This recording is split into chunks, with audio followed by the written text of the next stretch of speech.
আজকে 3 number lecture, আজকে মোটামুটি শেষের দিকে চলে যাব। নেক্সট ক্লাসে আমরা ম্যাথ ক্লাসের কিছু অংশ পড়তে পারবো, আর ক্লাস হবে, আর তারপরের ক্লাসে শেষ। এই চ্যাপ্টারে আর 2টা ক্লাস হবে, 2টা ক্লাস মিলেই শেষ হয়ে যাবে, 2টাই ম্যাথ ক্লাস। আর ম্যাথ ক্লাসের কিছু অংশ হবে এমনি ক্লাস। আজকে ক্লাস মোটামুটি শেষের দিকে আমরা চলে যেতে পারবো। তো দেখো, জটিল যৌগের সংকরণ আমরা টাইপ 6 এ ছিলাম।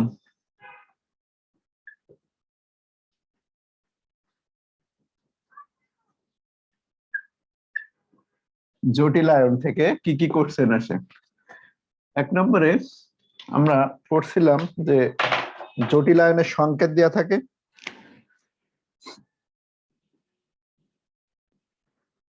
সংকেত থেকে সন্নিবেশ সংখ্যা বের করো। এটা সবাই পারো, শিখাইছি। সংকেত থেকে সন্নিবেশ সংখ্যা কত এটা দেখে বলতে বলে, এটা সব থেকে বেশি আসে। 2 নম্বরে কেন্দ্রীয় পরমাণু জারণ মান বের করতে বলবে।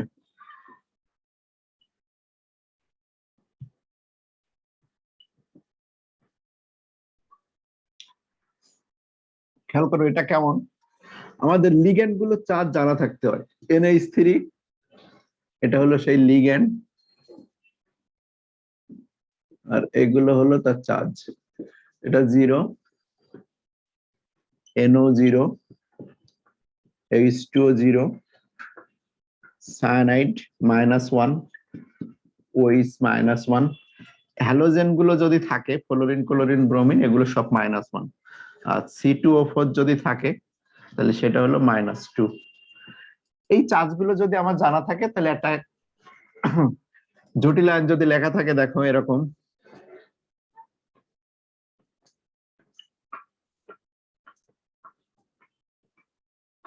বলবে এই যৌগে আয়রনের জারণ মান কত।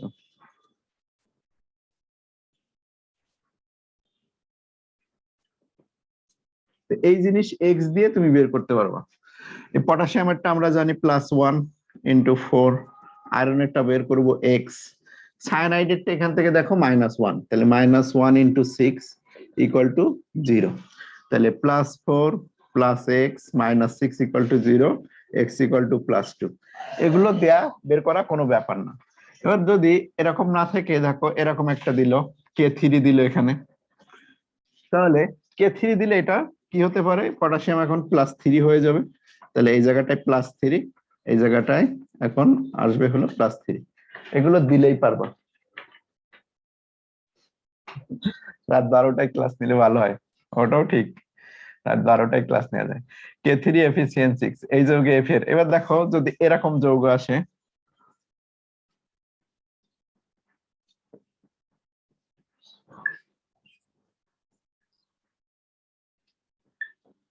বললো এই যৌগে আয়রনের জারণ মান কত।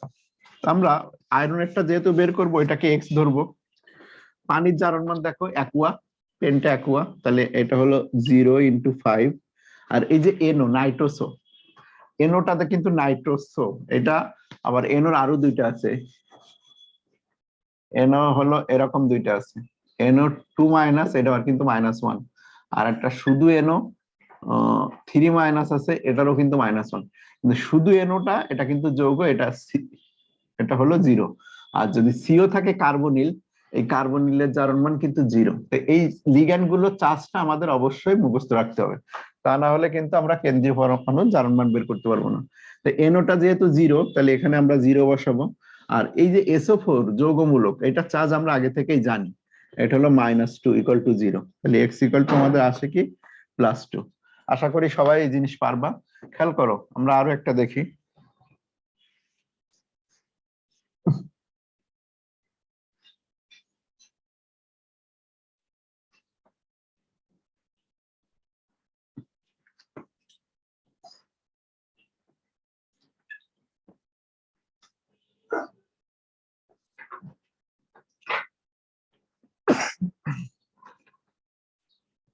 এরকম একটা দেয়া আছে, পেন্টা কার্বনিল হেক্সা কার্বনিল হবে আসলে, হেক্সা কার্বনিল ক্লোরাইড। তাহলে এই যৌগের নিকেলের জারণ মান কত? তাহলে নিকেলেরটা বের করব এক্স, সিওটা হলো আমাদের -1, এই সরি CO0, CO হলো 0 × 6 + -1 × 2 = 0। তাহলে এক্স -2 = 0, x = +2। কেন্দ্রীয় পরমাণুর জারণ মান বের করাটা খুবই ইজি, জাস্ট এই চার্জগুলোর মানগুলো তোমার মুখস্থ রাখতে হবে যে কোন লিগ্যান্ডের চার্জটা কত। ঠিক আছে, এটা দেখলেই পারবা। আমি এই টাইপ থেকে চলে গেলাম, কেন্দ্রীয় পরমাণুর জারণ মান আমরা আসলেই পারবো। এরপরে জটিল আয়ন থেকে আর কি কি আসতে পারে? প্রথম কি, সংকেত থেকে সন্নিবেশ সংখ্যা। সংকেত লেখা থাকে, ওখান থেকে জাস্ট তোমাকে সন্নিবেশ সংখ্যা বের করতে বলে। 2 নম্বর হলো কেন্দ্রীয় পরমাণুর জারণ মান, সেটাও আমরা দেখলাম পারবো। 3 নাম্বার নামকরণ, গত ক্লাসে আমি জটিল আয়নের নামকরণ দেখাইছিলাম, এটা লেস ইম্পর্টেন্ট, আসে না অতটা। 4 নম্বরে সংকরণ আর আকৃতি। সংকরণ আর আকৃতি নিয়ে একটু গত ক্লাস শেষ হয় নাই। সংকরণ জন্য আমাদের সন্নিবেশ সংখ্যাটা দেখলেই হয়ে যায়। আমরা বলছিলাম যে সন্নিবেশ সংখ্যা 2 হলে, সন্নিবেশ সংখ্যা 2 হলে সংকরণ হয় এসপি, এসপি সংকরণ। আর সন্নিবেশ সংখ্যা 4 হলে, এই 4টা একটু ঝামেলার, এটা sp3 হয় অথবা sp2d হয় অথবা dsp2 হয়, যে কোনো একটা হয়। আর 3 নাম্বারটা হলো সন্নিবেশ সংখ্যা যদি 6 হয় তাহলে sp3d2 অথবা d2sp3 হয়। 1 নাম্বার আর 3 নাম্বারটা খুবই ইজি, 2 নাম্বারটা আমাদের কিছু মনে রাখতে হবে। তাহলে সংকরণ আর আকৃতি নিয়ে কথা বলতেছি, বাকিটা মুছে দিলাম, আমি উপরে লিখবো। জটিল আয়ন শেষ করব, এটা দেখায়। দেখো 2 সংকরণ যেটা থাকে, এই যে সিইউ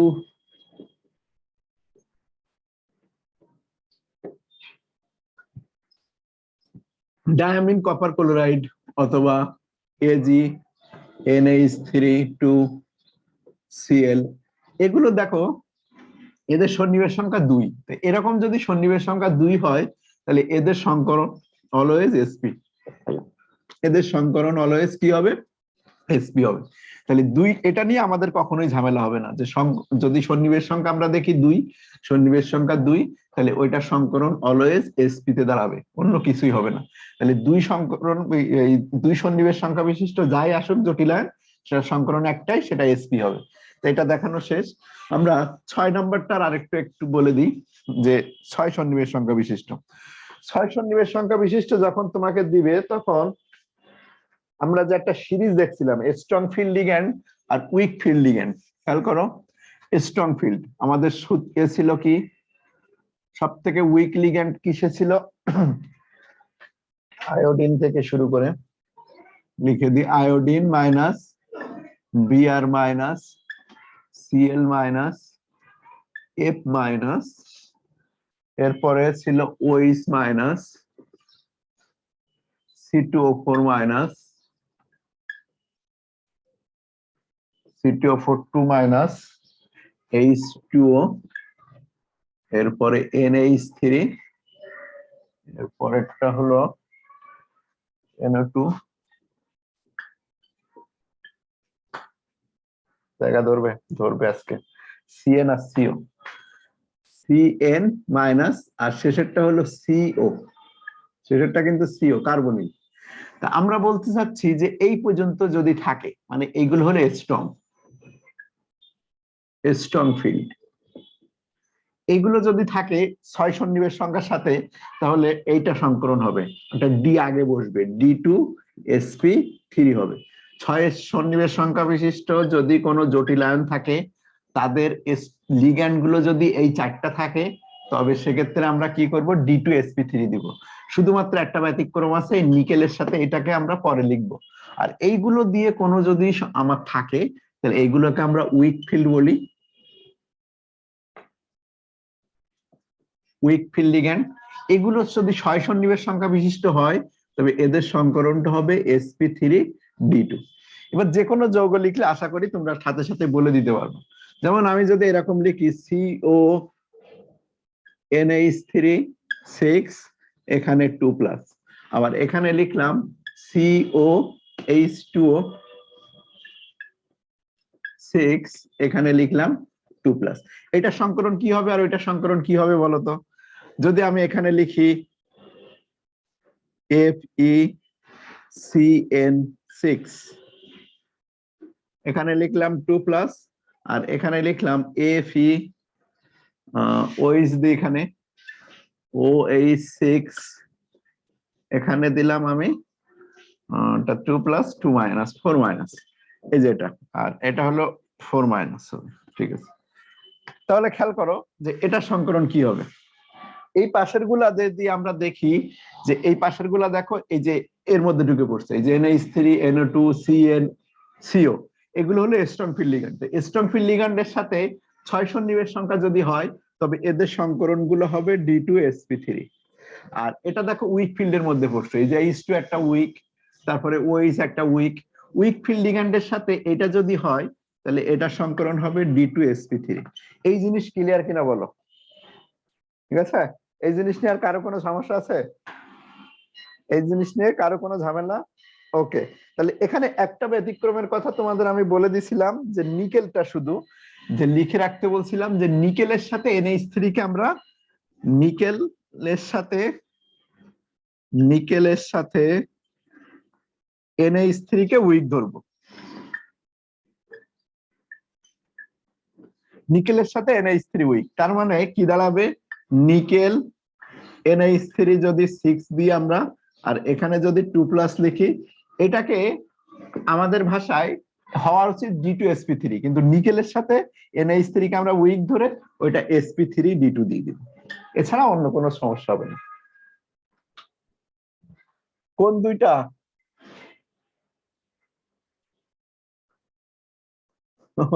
কোন দুটো একই লিখছি?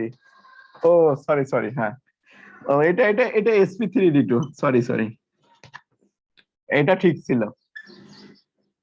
এটা sp3D2, হ্যাঁ এটা sp3D2, ঠিক আছে, এখন ঠিক করে দিছি, এটা sp3D2 হবে, কারণ এটা উইক, উইক হলে sp3D2, স্ট্রং হলে D2sp3। এখন আমাদের সামনে 6 নিয়ে কোনো ঝামেলা নাই, 4 নিয়ে আমাদের কিছু ঝামেলা আছে।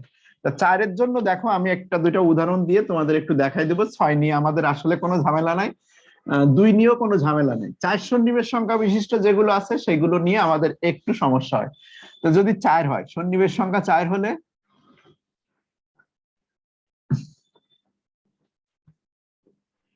সন্নিবেশ সংখ্যা যদি তোমার কাছে 4 হয়, তা এখানে সংকরণ গুলা বিভিন্ন হয়। একটা sp3 হতে পারে, সব মিলে 4টা, একটা s 3টা p 4, অথবা হতে পারে dsp2, অথবা হতে পারে sp2d, এই তিনটার যে কোনো একটা।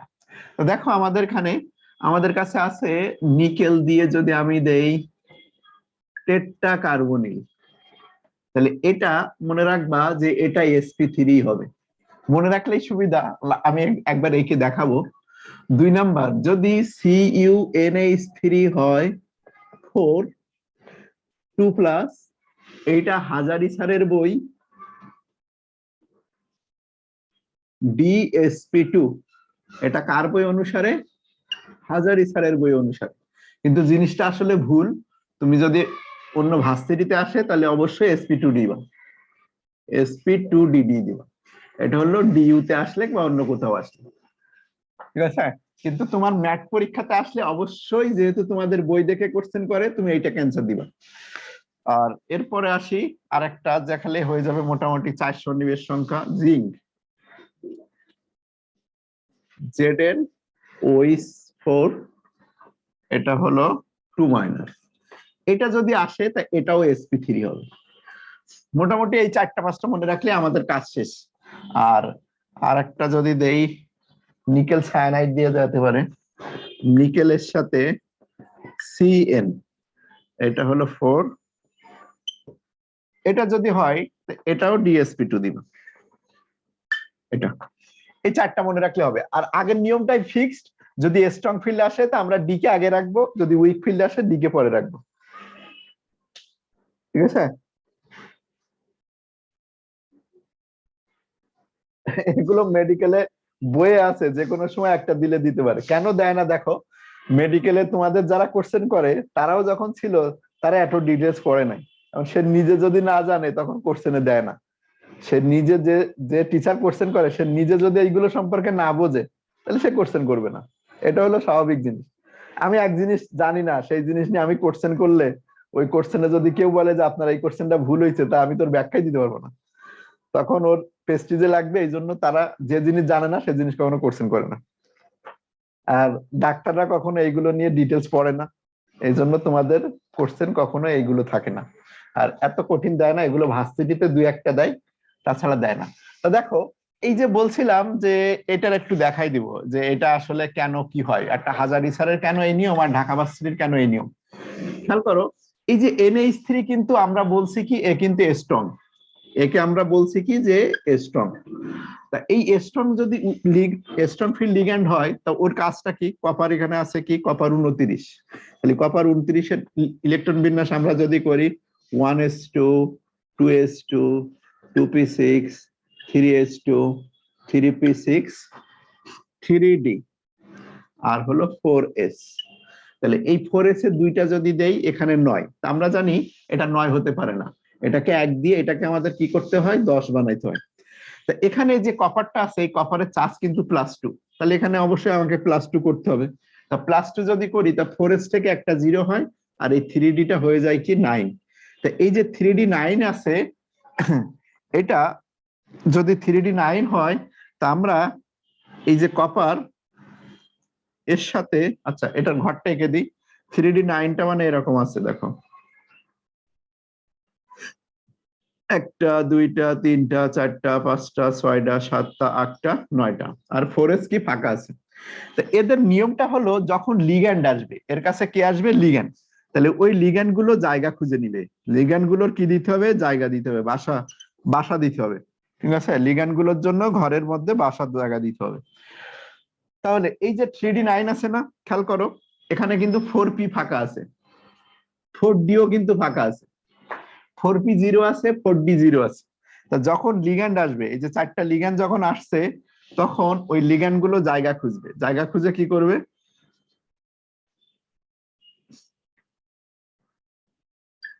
ধরো একটা গল্প বলে, 1 2 3 4 5, একটা বেশি হয়ে গেছে, একটা গল্প শোনো এবার। ধরো তুমি ভার্সিটিতে গেছো বা তুমি মেডিকেল কলেজে ফার্স্ট ইয়ারে ভর্তি হয়েছো, ভর্তি হয়ে দেখলা যে প্রথম কয়েকদিন তোমার গার্লফ্রেন্ড আছে, আর তোমরা তোমরা 4 ফ্রেন্ড বসে আছো 4টা গার্লফ্রেন্ড নিয়ে। এখন স্বাভাবিক সময়ে স্বাভাবিক সময়ে যদি তোমরা একা থাকতা, তা বড় ভাই যদি আসতো, তোমরা কি কাজ করতা, বড় ভাইদের জন্য জায়গা ছেড়ে দিয়ে ক্যান্টিনের একদম পেছনের দিকে যে সিটটা ছিল সেই সিটে যেয়ে বসে পড়তে, যে ভাইদের জন্য ফার্স্ট বেঞ্চ ছেড়ে দে। এখন আজকে যদি তুমি গার্লফ্রেন্ড নিয়ে বসে থাকো, আজকে যদি তুমি গার্লফ্রেন্ড নিয়ে 4জন 4টে এতে বসে থাকো, তা গার্লফ্রেন্ড নিয়ে যদি বসে থাকো তাহলে উঠবা? গার্লফ্রেন্ডের কি ওই যদি দেখ গার্লফ্রেন্ড নিয়ে যদি উঠে যাও তাহলে প্রেস্টিজে লাগবে না? তাহলে যদি গার্লফ্রেন্ড নিয়ে বসে থাকো তোমাকে কেউ উঠাবে না, আর তুমি বড় ভাইরা দেখবে রাত্রে যে তোমাকে র্যাগিং করবে, যে শালা কত বড় সাহস তোর, গার্লফ্রেন্ড নিয়ে ক্যান্টিনে এসে বসে খাস, কিন্তু গার্লফ্রেন্ডের সামনে কিন্তু তুমি উঠে যাবে না। তার মানে এখানে এই যে 4টা আছে না, এই হলো 4টা কাপল, 1টা কাপল 2টা কাপল 3টা কাপল 4টা কাপল। তো এই যে 4টা কাপল এরা এরা উঠবে না, এরা ওইভাবেই থেকে যাবে। এই যে 4টা কাপল আছে না, এই 4টা কাপল ওখান থেকে উঠবে না, ওরা ওইভাবে বসে থাকবে। আর এই যে একটা ছেলে আছে যার কোনো গার্লফ্রেন্ড ছিল না, এই ছেলেটা উঠে যাবে, তাহলে এই ছেলেটা ঘরটা ফাঁকা করে দিছে, একটা বেঞ্চি ফাঁকা করে দিছে। আর 4s দেখো এটা 3d ছিল, 3d তে একটা ফাঁকা হয়ে গেছে, আর 4s কিন্তু আগে থেকে ফাঁকা ছিল। ঠিক আছে, আর এই যে 4p আছে না, 4p ও ফাঁকা আছে, এই যে 4p, তাহলে 4p ও ফাঁকা বসে আছে, তাহলে 4টা ঘর দিতে হবে।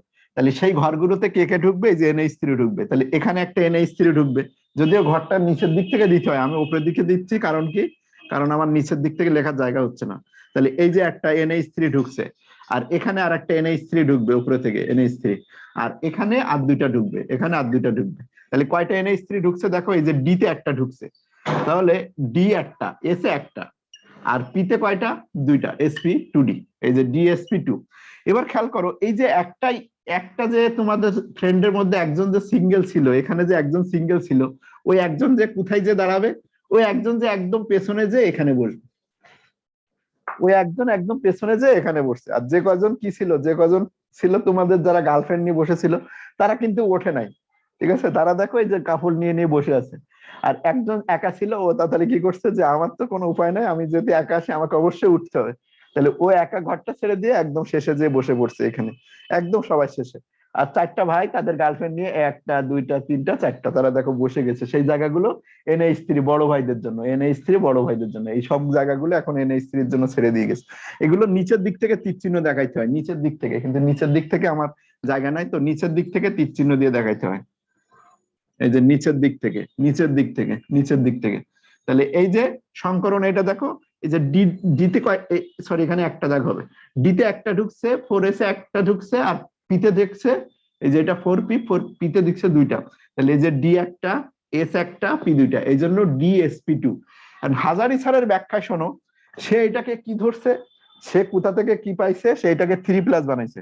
বলছে কি যে কপার 3+ সম্ভব না। আরে ভাই এই যে একটা ইলেকট্রন তো এমনিতে চলে যাবে, ওইটা হাজারি স্যার বলছে কি কপার যেহেতু 3+ সম্ভব না, আরে কপার 3+ কি দরকার আছে নাকি, এই একটা ইলেকট্রনটা এমনি চলে যায়।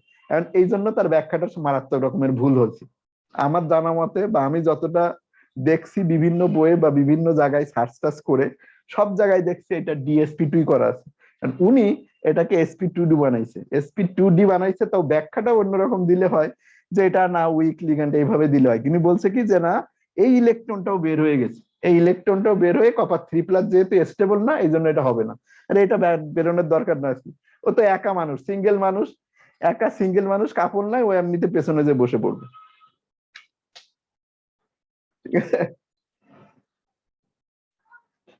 হ্যাঁ, হাজারি স্যার গার্লফ্রেন্ড ওই যে একটা সিঙ্গেল ছিল ওইটাকে তুলতে ভুলে গেছে, এইভাবে ব্যাখ্যা দিচ্ছে, আমার ব্যাখ্যাটা পছন্দ হয় নাই। এই জন্য তোমাদের বললাম যে এটা যদি ঢাকা ভার্সিটিতে আসে, তুমি কি লিখছি আমি, উল্টা লেখা হয়ে গেছে, খেয়াল করো।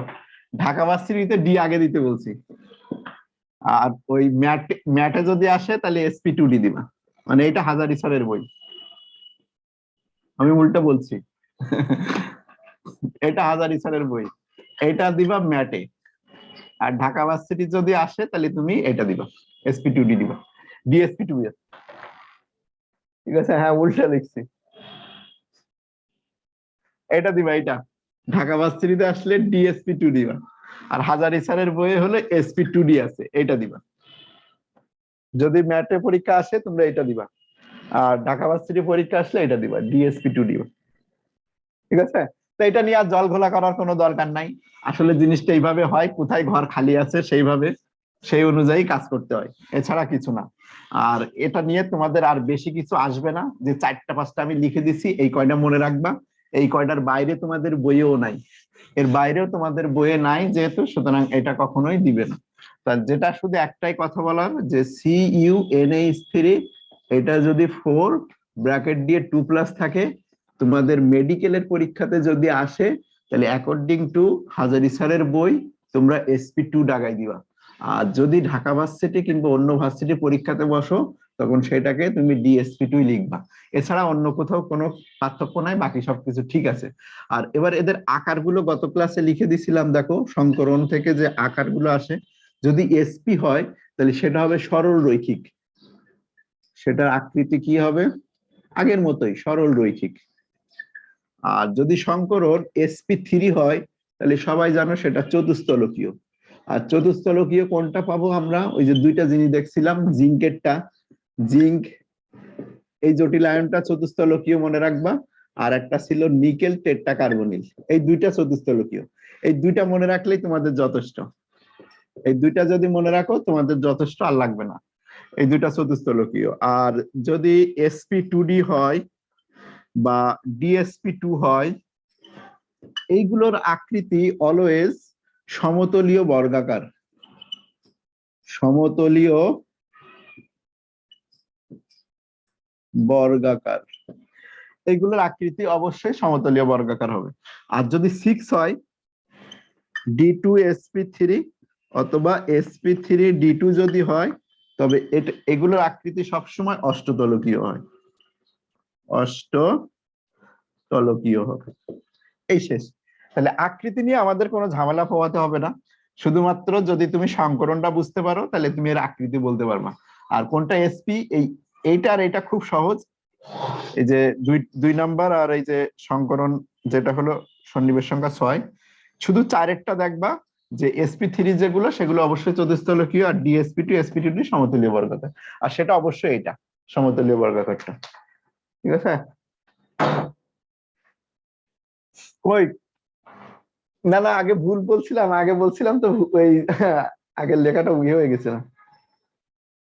হ্যাঁ, হাজার স্যারের এস আগে, আর ঢাকা ভার্সিটিটা ডি আগে দিবা। হ্যাঁ হ্যাঁ হ্যাঁ, এটাই হাজারি স্যারের বইয়ে, এটা হাজারি স্যারের বই। উনি ডি কে পরে দিছে, ঠিক আছে? আর সব জায়গায় ডি আগে, আর সব জায়গায় ডি আগে, হয়েছে? হ্যাঁ, ডিউ মানে ডি আগে, ওইটাই ভালো বলছে। ডিউ মানে ডি, ডিউ মানে ডি আগে, এই মনে রাখো, ডিউ মানে ডি আগে, ঠিক আছে? আগের 2 ক্লাস করো নাই কেন? জটিলায়ন শেষ, হ্যাঁ যাবে যাবে, তুমি ক্লাস করতে পারবা, কারণ একটা টপিকের সাথে এর পরের টপিক রিলেটেড না, এর পরের টপিক গুলো নতুন টপিক। আমরা নতুন টপিকে চলে গেলাম। আজকের টপিক, এরপরে কি ছিল আমাদের? আয়নীকরণ শক্তি ছিল না? মৌলের পর্যায়বৃত্ত ধর্ম এবার শুরু হচ্ছে, দেখো আয়নীকরণ শক্তি, আয়নীকরণ শক্তি, ইলেকট্রন আসক্তি, আর তড়িৎ ঋণাত্মকতা। তড়িৎ ঋণাত্মকতা থেকে কোশ্চেন আসে না, এই দুইটা থেকে আসে, ইলেকট্রন আসক্তি, আর 3 নম্বরে হলো তড়িৎ ঋণাত্মকতা। প্রথমে আসি আয়নীকরণ শক্তি, এগুলো কোচিং এ তোমাদের পড়াইছিলাম, এখন দ্রুত বলে যাব। আয়নীকরণ শক্তি, এটা জানার জন্য আমাদের বুঝতে হয় যে একই গ্রুপে গেলে পরমাণুর আকার কি হয়, আর একই পর্যায়ে বাম থেকে ডানে গেলে পরমাণুর আকার কি হয়। তো তোমরা সবাই জানো যে একই গ্রুপ, একই গ্রুপ, একই গ্রুপের উপর থেকে নিচে গেলে পরমাণুর আকারগুলো এরকম বড় হতে থাকে, এটা সবাই জানো।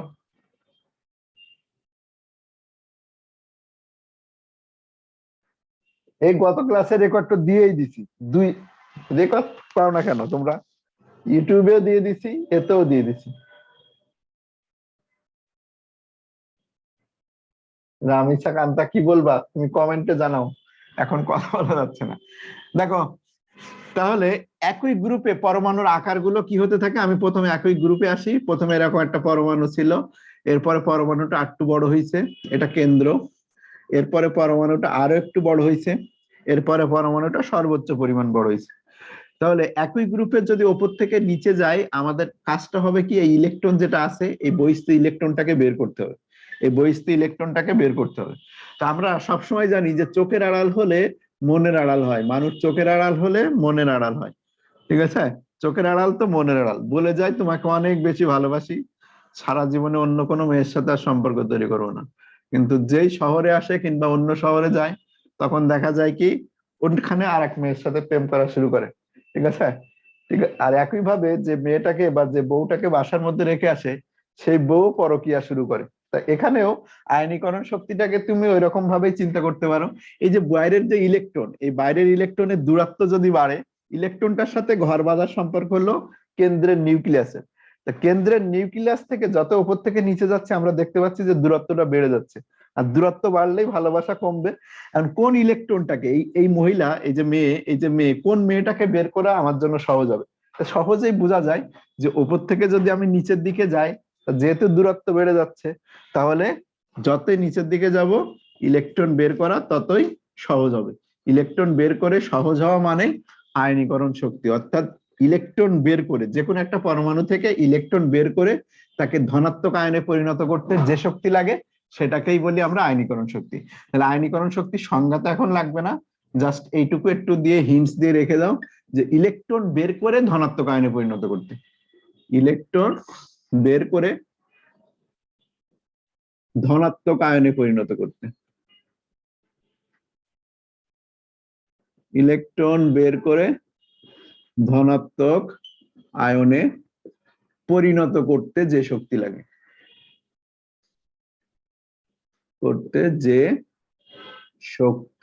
লাগে, সেটাকে আয়নীকরণ শক্তি বলে। তাই একই গ্রুপের ওপর থেকে নিচের দিকে গেলে কম শক্তিতে মেয়েকে কাছে নিয়ে আসা যায়, বা কম শক্তিতে মেয়েকে ঘরের বাইরে বের করা সম্ভব হয়। তাহলে একই গ্রুপের ওপর থেকে নিচের দিকে গেলে আয়নীকরণ শক্তি কমে যাবে। ওপরের যে মেয়েটা থাকে, ওই মেয়েটা দেখো একটা ইয়াং হাজবেন্ডের সাথে বিয়ে করে বসে আছে, এই যে দেখছো, এই যে কেন্দ্র কিন্তু খুব কাছে আর এই জায়গায়। এই মেয়েকে তুমি বের করবা, এটা বের করতে গেলে তুমি মাঠটা সবকিছু খাইতে পারো, কোটি কোটি টাকাও খরচ করতে পারো, ওখানে বের করাটা অনেক অনেক টাফ ব্যাপার হবে। কিন্তু যদি এরকম বড় একটা জায়গা হয়, ওই কেন্দ্রতে এরকম জায়গায়, আর এই জায়গায় যদি ইলেকট্রন থাকে, এদের মধ্যে এমনি প্রেম ভালোবাসা কম, একটুখানি কিছু বললেই বা একটুখানি যদি আদর্শ ভাগ দাও, তো এই মেয়েকে তুমি সহজে বের করে নিতে পারবে। তাহলে একে যদি সহজে বের করা যায়, তাহলে উপর থেকে নিচের দিকে গেলে আয়নীকরণ শক্তি কমে যাবে। তাহলে একই গ্রুপের উপর থেকে নিচের দিকে গেলে আয়নীকরণ শক্তি একই গ্রুপের উপর থেকে নিচের দিকে গেলে কমে। এবার দেখি একই পর্যায়ের বাম থেকে ডান দিকে গেলে আমরা দেখতে পাই যে পরমাণুর আকারগুলো এরকম আস্তে আস্তে আস্তে আস্তে ছোট হতে থাকে। তাহলে ওই আগের নিয়মেই আমরা বলতে পারি যেখানে বাইরের স্তরে একটা করে কি আছে, ইলেকট্রন আছে, এই যে বাইরে, এই বাইরে একটা ইলেকট্রন আছে, বাইরে একটা ইলেকট্রন আছে। তাহলে এই ইলেকট্রনের দূরত্ব দেখতে পাচ্ছি আস্তে আস্তে আস্তে কমে যাচ্ছে, আস্তে আস্তে আস্তে কমে যাচ্ছে। তাহলে বহিস্থ ইলেকট্রনের প্রতি সব থেকে বেশি টান আছে এইখানে।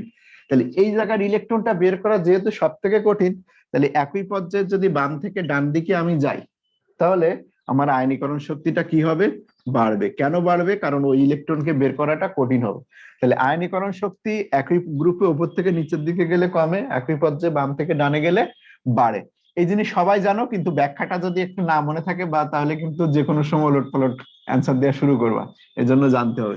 তাহলে আয়নীকরণ শক্তি পর্যায় সারণীতে কোন পর্যায়ে কি আছে আমরা একটু দেখি, খেয়াল করো। দ্বিতীয় পর্যায়ে কিছু ব্যতিক্রম আছে, তৃতীয় পর্যায়ে আয়নীকরণ শক্তির ব্যতিক্রম আছে। এখন ব্যতিক্রমটা থেকেই পরীক্ষাতে কোশ্চেন আছে। আয়নীকরণ শক্তির ব্যতিক্রম আমরা জানি, দ্বিতীয় পর্যায়ের মৌলগুলো এরকম লিথিয়াম থেকে শুরু হয়, কিন্তু লিথিয়াম আমাদের দরকার নাই। লিথিয়াম 3, 4 হলো বেরিলিয়াম, 5 হলো বোরন, 6 হলো কার্বন, 7 নাইট্রোজেন, 8 হলো অক্সিজেন, 9 হলো ফ্লোরিন। এখন এই জায়গাটাতে একটা সমস্যা আছে আর এই জায়গাটাতে সমস্যা আছে। লিথিয়ামের আয়নীকরণ শক্তি কোনো সমস্যা নেই, ও বসে গেছে। আমরা জানি এইদিকে গেলে আয়নীকরণ শক্তি হলো বাড়ার কথা, এদিকে গেলে বাড়ার কথা, কিন্তু বাস্তবে এই জায়গাটাই কমে যায়। অর্থাৎ বেরিলিয়াম থেকে বোরনের কম। তাহলে এই বি আগে আসলো, ওই বেরিলিয়ামকে পরে দিয়ে দিল। লিথিয়াম না লিখলেও চলে, আমরা বিটাকে আগে লিখি। তাহলে প্রথমটা হলো বি, তারপরেরটাই চলে যাবে হলো বি। তার মানে কি, এর থেকে ওর কমার কথা, কিন্তু বাস্তবে এইটার বেশি থাকে। তাহলে এটা চলে গেল। কার্বনের জায়গায় কার্বন আছে, নাইট্রোজেন আর অক্সিজেনের মধ্যে অক্সিজেন আগে চলে আসবে, নাইট্রোজেন যাবে পরে, আর এর পরে বসবে হলো ফ্লোরিন। তাহলে বি বি কন। দ্বিতীয় পর্যায়ের মৌলগুলোর আয়নীকরণ শক্তির সঠিক ক্রম এটা, এই জায়গায় একটা সমস্যা আছে, এই জায়গায় একটা সমস্যা আছে। এখন যদি বলে তৃতীয় পর্যায়ের, এটা কোন পর্যায়? ব্যতিক্রম, এটা হলো দ্বিতীয় পর্যায়। তাহলে দ্বিতীয় পর্যায়ের মৌলগুলোর আয়নীকরণ শক্তি সঠিক ক্রম এটা। যদি তোমার পরীক্ষাতে আসে তৃতীয় পর্যায়ের মৌলগুলোর আয়নীকরণ শক্তি সঠিক পর্যায়ে লেখো, তাহলে আমরা সবাই গ্রুপ জানি। ব্যাটে এলো, বিরানি মুগলাই, কাশ্মীর সীমান্তে, ও এসএসসি তে পড়ে, নলকূপের পানিতে, ফ্লোরিন ক্লোরিন। যদি দ্বিতীয় পর্যায় থেকে তোমার তৃতীয় পর্যায়ের আয়নীকরণ শক্তি সঠিক ক্রম বের করতে বলে, তুমি জাস্ট নিচে নিচে মৌলগুলো বসাই দিবা গ্রুপ অনুযায়ী। এটা গ্রুপ 2, এটা গ্রুপ 13 গ্রুপ, এটা 12 গ্রুপ, এটা হলো 2 গ্রুপ, 12 না 2, এটা হলো 14 গ্রুপ, এটা হলো 16, এটা 15, আর এটা হলো 17। জাস্ট নিচে নিচে মৌলগুলো বসাই দিলেই তোমার দেখো মিলে যায়। এটা এমনিতেই পারবা সবাই। তাহলে এটা হওয়ার কারণ কি ছিল? এটা হওয়ার কারণ ছিল আমাদের, যদি দেখি যে পূর্ণ অরবিটাল থেকে ইলেকট্রন বের করা সব থেকে কঠিন। পূর্ণ শক্তির অরবিটাল, তারপরে হলো অর্ধপূর্ণ, এর পরেরটা হলো আংশিক পূর্ণ। যারা পূর্ণ থাকে তারা কখনোই, যেখানে স্বামী স্ত্রী ঘর সুখে শান্তিতে ঘর বাদ দিছে, সেইখান থেকে মহিলা বের করা খুব টাফ ব্যাপার। তাহলে পূর্ণ অরবিটাল থেকে ইলেকট্রন বের করা এই কারণে কঠিন হয়। এই যে বেরিলিয়ামের ইলেকট্রন বিন্যাস যদি খেয়াল করো, তো বেরিলিয়ামের ঠিক ওই ঘটনাটাই ঘটে, যে বেরিলিয়াম হলো 1s2 2s2। এই যে দেখো পূর্ণ শক্তির অরবিটাল, যেটাতে ইলেকট্রন গুলো এভাবে আছে। আর এই বোরনের যদি আমরা দেখি 1s2 2s2 2p1, এই যে একা সিঙ্গেল একটা ইলেকট্রন আছে পি অরবিটালে, এই কারণে এর আয়নীকরণ শক্তিটা কি হয়, এর আয়নীকরণ শক্তিটা কম, আর এটার আয়নীকরণ শক্তি বেশি, কারণ এটা পূর্ণ শক্তির অরবিটাল, যেটা এটার মধ্যে পড়ে। আর নাইট্রোজেনের ইলেকট্রন বিন্যাস আর অক্সিজেনের যদি করো, নাইট্রোজেনের করলে 1s2 2s2 2p3, এটা দেখো অর্ধপূর্ণ অরবিটাল, মানে পিতে 3টা ইলেকট্রন আছে। 3টা ইলেকট্রন যেহেতু খুব সুখে শান্তিতে থাকে একটা একটা ঘরে একজন করে, ওটাকে বের করা যায় না। আর অক্সিজেনের যদি আমরা দেখি 1s2 2s2 2p4, এই যে একটা ইলেকট্রন এখানে এক্সট্রা থেকে যায়, তো ওই যে একটা এক্সট্রা এখানে থাকে ওইটাকে সিঙ্গেল করে দেওয়াটাই সহজ কাজ হয়। তাহলে এই জায়গাটা আর এই জায়গাটায় যে সমস্যা, এই সমস্যাটার কারণ হলো এটা, এটা পূর্ণ অরবিটাল থাকে বেরিলিয়ামে, আর এটাতে অর্ধপূর্ণ অরবিটাল থাকে। এর নিচের পর্যায়ে ঠিক একই ঘটনাটাই ঘটে। ঠিক আছে, তাহলে এই জিনিস মনে রাখাটা অত সমস্যা না, তোমরা একটু যদি খেয়াল করো তাহলে মনে রাখতে পারবা। আর তারপরেও একটা জিনিস আমি বলি যে বিবি কণ বললেই হয়, বিবি কণ। বিবি কণটাকে আবার এইভাবে লিখবা, তাহলে এটা কিভাবে হয়, বি বি সি ও এন, এই যে বিবি কণ। ঠিক আছে, বিবি কণ, দেখো বিবি কণ, আর এদের পরে তো ক্লোরিন বসবে। তাহলে আয়নীকরণ শক্তির যে দুইটা ব্যতিক্রম একটু মনে রাখলেই হবে, আয়নীকরণ শক্তি এইটুকুই। এরপরে দেখো পর্যায় সারণীতে যদি বলা হয় কোন গ্রুপের আয়নীকরণ শক্তি সব থেকে বেশি, তাহলে এইদিকে গেলে বাড়ে, তাহলে সব থেকে আয়নীকরণ শক্তি বেশি হলো শূন্য গ্রুপের। দেখো পর্যায় সারণীতে, পর্যায় সারণীতে আয়নীকরণ শক্তি সব থেকে বেশি, আয়নীকরণ শক্তি সব থেকে বেশি, সেটা হলো গ্রুপ 18। পর্যায় সারণীতে আয়নীকরণ শক্তি সব থেকে বেশি হলো গ্রুপ 18 বা 0। আর আয়নীকরণ শক্তি সব থেকে কম, সেটা হলো গ্রুপ 1। আয়নীকরণ শক্তি সব থেকে কম, সেটা হলো গ্রুপ 1। আর আয়নীকরণ শক্তি যদি সব থেকে বেশি হয় 18, খেয়াল করো তাহলে 18 গ্রুপটা আমরা যদি লিখি হিলিয়াম, নিয়ন, আর্গন, ক্রিপ্টন, জেনন আর রেডন। তা আমরা দেখতে পাচ্ছি ওপর থেকে নিচের দিকে গেলে কমে, তাহলে যদি আমার কোশ্চেন হয় সব থেকে বেশি এই গ্রুপটা, আবার নিচের দিকে গেলে কমে, তাহলে সব থেকে বেশি আয়নীকরণ শক্তি আছে কার, হিলিয়ামে। তাহলে 18 গ্রুপের হিলিয়াম হলো এ যাবৎকালের সব থেকে কঠিন, মানে যেটার আয়নীকরণ শক্তি সব থেকে বেশি।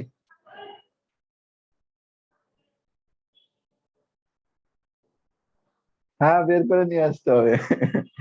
এবার দেখো আয়নীকরণ শক্তি সব থেকে কম যদি হয় গ্রুপ 1-এর, আমরা গ্রুপ 1-এর উপর থেকে নিচের দিকে যাই। গ্রুপ 1 লিনা কে রুবি সাজিয়ে ফেললো, তাহলে ওপর থেকে নিচের দিকে গেলে দেখো আয়নীকরণ শক্তি কমে, আমি বলছি সব থেকে কম 1-এর, আবার ওপর থেকে নিচের দিকে গেলে কমে, তাহলে সব থেকে কম হলো আসলে এফআর। কিন্তু এফআরটা যেহেতু তেজস্ক্রিয় মৌল, এফআর অপশনে নাও থাকতে পারে, এফআর না থাকলে সেটাকে আমরা কি ধরবো, সিজিয়াম ধরবো। তাহলে এফআর, এফআর এর পরে হলো সিজিয়াম। ঠিক আছে, সবথেকে কম হলো গ্রুপ 1-এর হলো এফআর এর, কিন্তু এফআর যেহেতু তেজস্ক্রিয় এই জন্য ওটা না লিখে অনেক জায়গায় সিএস লেখা থাকতে পারে। তাহলে আয়নীকরণ শক্তি সব থেকে বেশি সব থেকে কম আমরা পেয়ে গেলাম। একই গ্রুপে উপর থেকে নিচে গেলে কি হয়, একই পর্যায়ে বাম থেকে ডানে গেলে কি হয় সেটাও দেখছি, ব্যতিক্রম কোথায় আছে সেটা দেখছি। এখন আসি এখান থেকে যদি তোমার আরো কিছু বলি, দেখো ধরো আমার কাছে আছে সোডিয়াম, এই নাইট্রোজেন। তো এই নাইট্রোজেনের যে 7টা ইলেকট্রন আছে, এখানে 7টা ইলেকট্রন, প্রথম একটা ইলেকট্রন আমি বের করলাম নাইট্রোজেন থেকে, তাহলে এইটাকে আমি বলবো নাইট্রোজেনের প্রথম আয়নীকরণ শক্তি। যদি আরো একটা ইলেকট্রন বের করি তাহলে এটাকে আমরা বলবো নাইট্রোজেনের দ্বিতীয় আয়নীকরণ শক্তি। যদি আরো একটা ইলেকট্রন বের করি নাইট্রোজেন 2+ থেকে, তখন সেটাকে আমরা বলবো নাইট্রোজেনের তৃতীয় আয়নীকরণ শক্তি। এই প্রথম আয়নীকরণ, দ্বিতীয় আয়নীকরণ, তৃতীয় আয়নীকরণ শক্তি। আচ্ছা আজান দিচ্ছে, আজানের পরে, আজানটা হয়ে যাক। হ্যাঁ, মান মুখস্থ জেসমিন, দেখো মেডিকেলে মান মুখস্থ দুই একটা আসতেই পারে, যেটা বইয়ে দাগানো, বইয়ের যেটা যখন ম্যাথ ক্লাস নিব ওইখানে যেটা যেটা দাগানো আছে ওইটা মুখস্থ করতে বলবো। এই ভার্সিটিতে কখনো তোমার মান আসে না, কার কত মান এটা আসে না। তো দেখো আমরা বলতেছিলাম যে একটা ইলেকট্রন বের করতে যে শক্তি সেটাকে বলে প্রথম আয়নীকরণ শক্তি, দুইটা ইলেকট্রন বের করতে যেটা সেটাকে বলে দ্বিতীয় আয়নীকরণ শক্তি, তিনটা ইলেকট্রন বের করতে যেটা লাগে সেটাকে বলে চতুর্থ তৃতীয় আয়নীকরণ শক্তি। এরপরে চতুর্থ আয়নীকরণ শক্তি, পঞ্চম আয়নীকরণ শক্তি, এভাবে হয়। তো যদি তুমি বলো যে লিথিয়ামের কয়টা আয়নীকরণ শক্তি হতে পারে, লিথিয়ামের যেহেতু তিনটা ইলেকট্রন আছে তাহলে এর সর্বোচ্চ তিনটা আয়নীকরণ শক্তি তুমি পাবা। যদি তোমাকে আমি বলি বেরিলিয়ামের কয়টা আয়নীকরণ শক্তি হতে পারে, তো এখানে 4টা আয়নীকরণ শক্তি হতে পারে। যদি সোডিয়ামের বলা হয় তো এখানে 11টা আয়নীকরণ শক্তি হতে পারে, 11তম আয়নীকরণ শক্তি পর্যন্ত হবে। কিন্তু এই শক্তিগুলোর মান যেটা পরপর আসবে এগুলো এতটাই বেশি হবে যে কল্পনাতীত, ঠিক আছে। তবে 11টা পর্যন্ত আয়নীকরণ শক্তি হতে পারে। এখন দেখো আয়নের আয়নীকরণ শক্তি যদি আমরা কল্পনা করি যে নিচের কোন আয়নটার আয়নীকরণ শক্তি, এটা একটু পরে আমি বলতেছি। তার আগে আয়নীকরণ শক্তি সব থেকে বেশি কম এটা দেখলাম। এখন আসো এখান থেকে যদি এমসিকিউ আকারে এইভাবে থাকে, এমসিকিউ গুলো কিভাবে থাকবে। 1 নাম্বার, হয় সবগুলো অপশন একই গ্রুপে থাকবে, সবগুলো অপশন সেম গ্রুপের এটা থাকবে, হয় সবগুলো অপশন সেম পর্যায়ে থাকবে। আর সেম পর্যায়ে যদি থাকে তাহলে আমরা অবশ্যই কাউন্টে নেব যে দুইটা ব্যতিক্রম আছে, ওই দুইটা সেম পর্যায়ে যদি থাকে আমরা সেক্ষেত্রে কাউন্টে নিব কোন দুইটাকে, সেক্ষেত্রে কাউন্টে নিব ওই যে দুইটা ব্যতিক্রম আছে ওই ব্যতিক্রম সহ কাউন্ট করব, ব্যতিক্রম দুইটা অবশ্যই কিন্তু ধরতে হবে। তাহলে এই নিয়ম আর এই নিয়মের একটা করে দেখাই, দেখো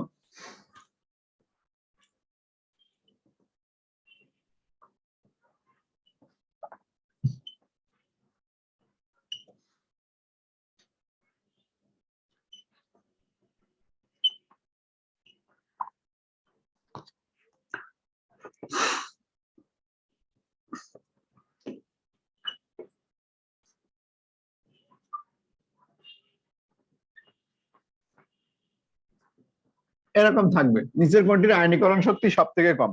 তা খেয়াল করো এগুলো সব গ্রুপ একের মৌল আছে, লিনাকে রুবি সাজিয়ে ফেললো, তাহলে যেহেতু কম তাহলে অবশ্যই আমাদের যাইতে হবে নিচের দিকে। নিচের কই আছে লিথিয়াম, সোডিয়াম, এই যে এক্ষেত্রে দেখো এই যে সিজিয়াম, এটা সবচেয়ে নিচে আছে, তাহলে অ্যান্সার হবে এটা। নিচের কোনটি আয়নীকরণ শক্তি কম, সেক্ষেত্রে সবগুলো একই গ্রুপ। এবার যদি এমন থাকে নিচের কোনটির আয়নীকরণ শক্তি সব থেকে কম বা সব থেকে বেশি, এবার দিয়ে দিলাম একই পর্যায়ে থাকতে পারে। যেমন তোমার কাছে থাকলো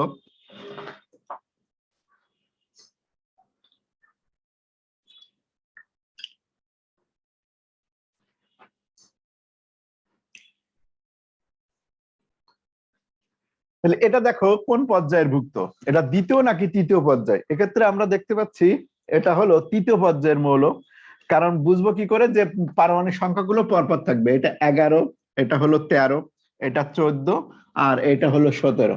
তো আমাদের ব্যতিক্রমের মধ্যে পড়ে নাই, ব্যতিক্রম পার হয়ে আলাদা ক্লোরিনে চলে গেছে। তাহলে যেহেতু বেশি বলছে, আমরা জানি একই পর্যায়ে বাম থেকে রাম দিকে গেলে বাড়ে, তাহলে অবশ্যই আনসার হবে ডি। তাহলে সবগুলো অপশন সেম গ্রুপ পারলাম, সবগুলো অপশন একই গ্রুপ ওই একই পর্যায়ে, সেটাও আমরা আশা করি পারবো। এরপরে দেখো আর কিভাবে থাকতে পারে, এবার থাকতে পারে অপশন দিয়ে পারমাণবিক সংখ্যা দিয়ে, পারমাণবিক সংখ্যা দিয়ে এই কোশ্চেন আসতে পারে। সেক্ষেত্রে তোমাকে বলবে যে 3টি মৌলের পারমাণবিক সংখ্যা দিয়ে আছে, 3টি মৌলের পারমাণবিক সংখ্যা যথাক্রমে 9, 10, 11 হলে তাদের আয়নীকরণ শক্তির সঠিক ক্রম, আয়নীকরণ শক্তির সঠিক ক্রম। তাহলে 3টা মৌল যদি 9, 10 হয়, এক্ষেত্রে আমরা চিন্তা করব গ্রুপটা আর পর্যায়টা আমরা বের করে নিব। তাহলে এক্ষেত্রে আমি একটু গ্রুপটা এখানে লিখি, খেয়াল করো।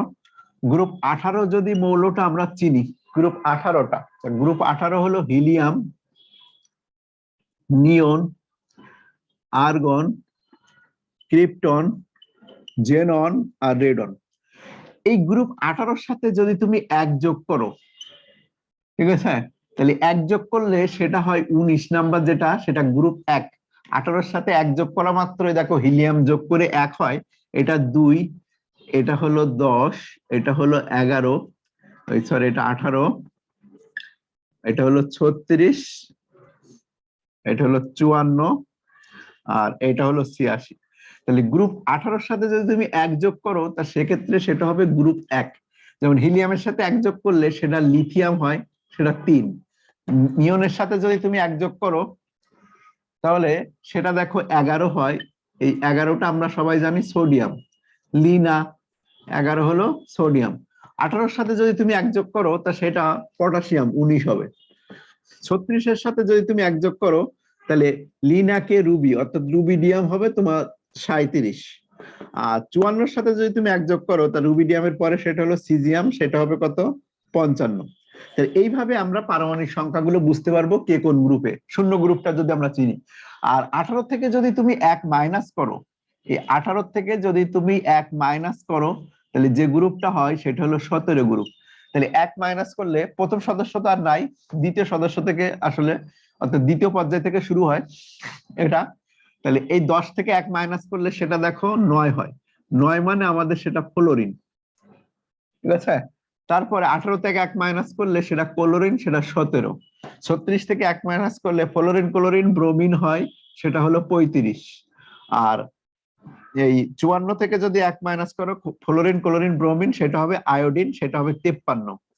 আর এই এটা যদি 86 হয় এটা হবে অ্যাস্টেটিন, আর 86 থেকে 1 কমে গেলে সেটা হবে 85। তো এই দুটা তেজস্ক্রিয় মৌল, এটা আমাদের কখনো দিবে না, আমাদের এইগুলোর মধ্যেই থাকবে। তা এই নিয়ম ফলো করে আমরা কে কোন গ্রুপে আছে মোটামুটি বলতে পারি, কে কোন গ্রুপে আছে মোটামুটি বলতে পারি। তা 3টি মৌলের পারমাণবিক সংখ্যা যথাক্রমে যদি 9, 10, 11 হয় তা আগে দেখবো নিষ্ক্রিয় গ্যাস কোনটা আছে। তাই এই 10টা যেহেতু নিষ্ক্রিয় গ্যাস, একটু আগে আমি লিখছিলাম যে নিষ্ক্রিয় গ্যাসের আয়নীকরণ শক্তি সব থেকে বেশি, তা প্রথমে আমি সব থেকে বেশিটাকে এখানে দিয়ে দিব। আর 10-এর সাথে 1 যোগ করলে গ্রুপ 1, গ্রুপ 1-এর আয়নীকরণ শক্তি সব থেকে কম, তো এটা প্রথমে বসবে। আর মাঝখানে বসে যাবে 9। তাহলে 3টি মৌলের পারমাণবিক সংখ্যা যদি 9, 10, 11 হয় সেক্ষেত্রে আমরা গ্রুপ ঠিক করে ফেলবো। কোন গ্রুপের আয়নীকরণ শক্তি সব থেকে বেশি, শূন্য গ্রুপের, তাহলে এটাকে এখানে দিলাম। কোন গ্রুপের আয়নীকরণ শক্তি সব থেকে কম, গ্রুপ 1-এর, সেটাকে এখানে বসালাম 11। 10-এর সাথে 1 যোগ করলে 11, আর মাঝখানে 9 বসে যাবে। হ্যাঁ, একই পর্যায়ে বাম থেকে গেলে বাড়বে, একই পর্যায়ে বাম থেকে গেলে আকার ছোট হতে থাকে। আর আকার ছোট হওয়া মানে কি, মেয়েকে বের করা কঠিন। আকার ছোট হওয়া মানে স্বামী স্ত্রী ভালোবাসা সবসময় অটুট আছে, দুইজনই ইয়াং, ওই সময় কোনো ঝামেলা হয় না।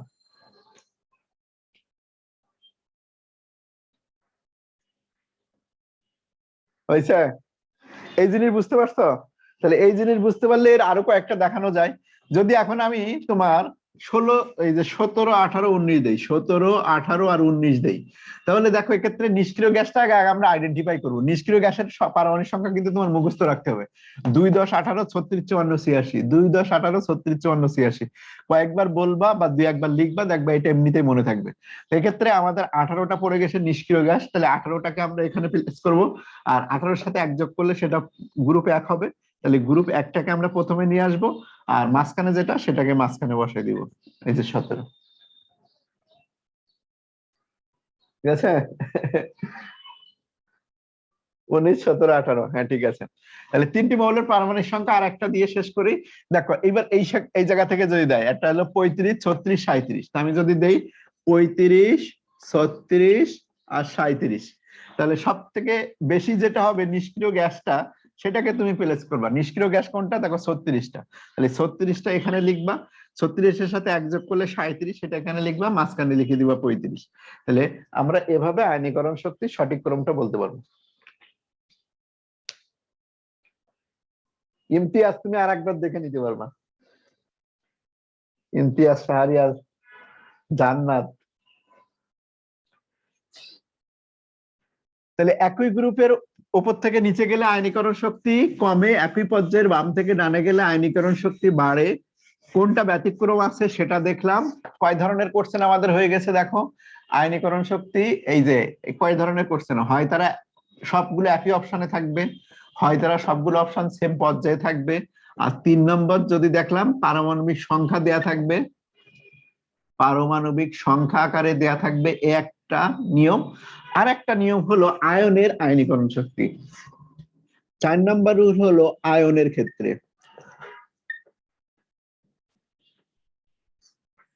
আয়নের ক্ষেত্রে যদি হয় তা আমরা এই সম্পূর্ণ জিনিসটাকে চিন্তা করব বর আর বউ হিসেবে, ঠিক আছে? এটাকে আমরা বর বউ চিন্তা করে, পুরুষ মহিলা চিন্তা করে ঠিক করে রাখবো। এটাকে লেখো পুরুষ মহিলা চিন্তা করবো আমরা। মহিলা যেখানে এক্সট্রা থাকবে ওই মহিলাকে আর একজনের কাছে দিতে আমার কোনো ঝামেলা না, ঠিক আছে? একটা যদি এক্সট্রা ওয়াইফ থাকে, বউ থাকে, তাহলে সেই বউকে আর একজনের দেওয়াই যায়। কিন্তু যদি মিল থাকে বা কম থাকে তাকে দেওয়াই যায় না, আমার নিজেদেরই হয় না, সেই জিনিস আর একজনকে দেওয়া যায় নাকি? তো এরকম একটা জিনিস দেখো আমার কাছে আছে এরকম যে অক্সিজেন 2-, তারপরে আছে ফ্লোরিন মাইনাস, এরপরে আছে নিয়ন, এরপরে আছে কি সোডিয়াম প্লাস, এরপরে আছে ম্যাগনেসিয়াম 2+। তা এক্ষেত্রে এরকম যদি কতগুলো আয়ন দিয়ে দেয় তা ওই আয়নগুলোর মধ্যে একটা জিনিস ওই আয়নগুলোর মধ্যে একটা জিনিস কমন থাকবে, সেটা হলো এরা সবগুলোর ইলেকট্রন সংখ্যা অর্থাৎ মহিলার সংখ্যা সমান হবে। দেখো এই সবগুলো যদি আমরা দেখি এদের প্রত্যেকের দেখো ইলেকট্রন সংখ্যা 10টা আছে। এই যে অক্সিজেন মানে 8, 8-এর সাথে 2 যোগ করলো সেটা হয়ে যায় 10। এই ফ্লোরিন হলো 9, তার সাথে 1 যোগ করলে 10। নিয়নের সাথে 10টাই আছে, সোডিয়ামের একটা বের হয়ে গেছে, 10টাই আছে। এর কাছে আছে কয়টা? 10টা। তাহলে প্রত্যেকের মহিলার সংখ্যা বা মহিলার সংখ্যা কয়টা আছে? প্রত্যেকের কাছে 10টা করে মহিলা আছে। এখন দেখতে হবে প্রত্যেকের পুরুষ কয়জন আছে, প্রত্যেকের কয়টা করে পুরুষ মানুষ আছে। তা এখানে অক্সিজেনের এইগুলো কিন্তু দেয়া থাকবে না, এগুলো কিন্তু তোমার মুখস্থমান। এই ফ্লোরিন হলো 9টা পুরুষ, এখানে পুরুষ হলো কয়টা? 10টা পুরুষ, এখানে পুরুষ কয়টা? 11টা, এখানে 12টা। তা আমি যদি একটা কাঠামো দাঁড় করাই যে এই যে একটা, এটা হলো কেন্দ্র, এই কেন্দ্রে কে আছে? প্রোটন গুলো আছে, মানে পুরুষ আছে কেন্দ্রে। এই পুরুষগুলো বাইরের মহিলাগুলো যেগুলো বাইরে আছে, মহিলা, এই মহিলাগুলোকে কি করে রাখছে? টেনে টেনে ভেতরের দিকে নিয়ে ধরে রাখবে। তাহলে মহিলাগুলো মনে করো সব এই কক্ষপথের মধ্যে আছে, কক্ষপথের মধ্যে আছে। তাহলে এই জায়গাটা চিন্তা করো, 12টা পুরুষের জন্য 10টা মহিলা বরাদ্দ, ঠিক আছে? এক একজনে কিন্তু একটাও পায় না। 12টা পুরুষের জন্য 10টা মহিলা বরাদ্দ, 11টা পুরুষের জন্য 10টা মহিলা বরাদ্দ, 10টা পুরুষের জন্য 10টা মহিলা বরাদ্দ, 9টা পুরুষের জন্য 10টা মহিলা বরাদ্দ, 8টা পুরুষের জন্য 10টা মহিলা বরাদ্দ। এখন বলো তো কোন মহিলাটাকে বের করা সহজ হবে? আমাকে বানাইতে হবে, ইলেকট্রন বের করতে হবে। আমার কাজ কিন্তু একটাই ছিল যে ইলেকট্রন বের করবো আমি। তাহলে খুব ইজিলি দেখো তোমার ব্রেন খেলে যায় যে আসলে কোন জায়গার মহিলাটা বের করে নেওয়াটা সব থেকে কঠিন আর কোন জায়গাটাই সব থেকে সহজ। তো এটা চিন্তা যদি তুমি এইভাবে করো তা তোমার কাছে খুব ইজি মনে হবে। আর এমনি যদি চিন্তা করো তো মাথার চুল ছিঁড়তে হবে, মাথার চুল ছিঁড়তে হবে, তাও মাথা থেকে কিছু আসবে না, ঠিক আছে?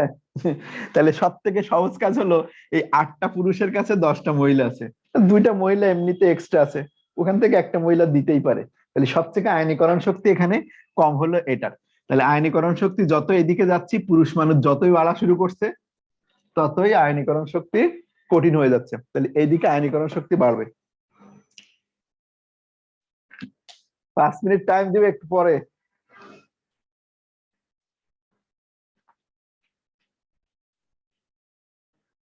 দাগানো বইটা কিছু কিছু ভার্সিটির জন্য অবশ্যই দরকার রাফসান, অবশ্যই দরকার আছে। তুমি জাহাঙ্গীরনগরে পরীক্ষা দিবা, কৃষি ভার্সিটিতে পরীক্ষা দিবা, সেক্ষেত্রে অবশ্যই দাগানো বই তোমার লাগবেই। ঢাকা ভার্সিটিতে অতটা দাগানো বই থেকে কোশ্চেন আসবে না, কিংবা জেএসটি তেও কম আসবে। কিন্তু কৃষি ভার্সিটি বলো, ফরজ দাগানো বই থেকে কোশ্চেন করবে। জাহাঙ্গীরনগর ভার্সিটি দাগানো বই থেকে কোশ্চেন করবে, রাজশাহী ভার্সিটি দাগানো বই থেকে কোশ্চেন করবে, চিটাগাং ভার্সিটি দাগানো বই থেকে 2-1টা কোশ্চেন করতে পারে। তাহলে এই জিনিস যদি আমরা দেখি যে যেখানে পুরুষ মানুষ বেশি সেখানে আয়নীকরণ শক্তি, পুরুষ বেশি হলে আয়নীকরণ শক্তি বেশি। সিম্পল নিয়ম, শেষ। তাহলে আয়নীকরণ শক্তি আমাদের শেষ হয়ে গেল। এবার আসি আমরা ইলেকট্রন আসক্তি, প্রথমটা কিন্তু শেষ, আমাদের টাইপ 7 না কত হচ্ছিল না, টাইপ 7 এর আয়নীকরণ শক্তি ডান, মুছে দিলাম। এবার আসবো আমরা ইলেকট্রন আসক্তি নিয়ে। ইলেকট্রন আসক্তি হলো ঋণাত্মক আয়নে পরিণত করতে হবে। আয়নীকরণ শক্তির অনেক কিছু বলছি, এবার দেখো ইলেকট্রন আসক্তি। আয়নীকরণ শক্তি থেকে 4 ধরনের কোশ্চেন আসবে, সেটাও কিন্তু বলে দিছি।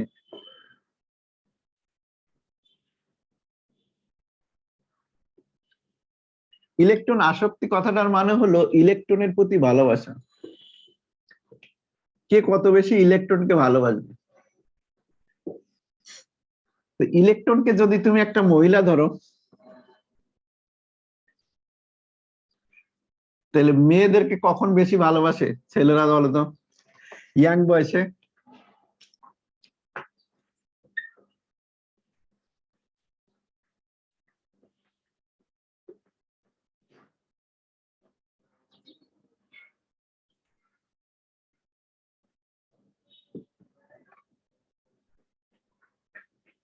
ইয়াং বয়সে ভালোবাসা বেশি থাকে, ঠিক আছে। আর এজ হয়ে গেলে, এজ হলে ভালোবাসা কমে। তাহলে পরমাণুগুলো চিন্তা করো ওই নিয়মেই। একই গ্রুপে যদি আমরা যাই, একই গ্রুপ,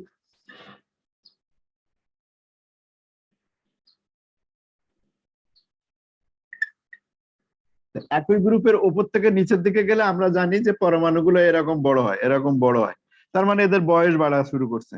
উপর থেকে নিচের দিকে গেলে এদের দেখো বয়স বেড়ে যাচ্ছে, এটা সব থেকে ইয়াং। তাহলে এর কাছে যদি একটা ইলেকট্রন আছে, এর কাছে একটা ইলেকট্রন আসলে এর কাছে একটা ইলেকট্রন আসছে, তো এগুলো দেখো এমনিতেই বুড়া হয়ে গেছে। তো যদি বুড়া হয়ে যায়, এই মহিলাকে কিন্তু অতটা টানবে না, এই মহিলাকে টানবে না। তাহলে উপর থেকে নিচের দিকে গেলে যদি বয়স বেড়ে যায়, তাহলে তাদের আসক্তিও কমে যাবে, ঠিক আছে। বয়স বেড়ে গেলে আসক্তি কমে যাবে, সিম্পল কথা। বয়স বাড়ছে, মহিলাদের প্রতি আসক্তি কমে গেছে, তাহলে একই গ্রুপের ওপর থেকে নিচে গেলে পরমাণুর আকার বাড়লে ইলেকট্রন আসক্তিও কমে যায়, ঠিক আছে। না না না, ওইসব হয় না।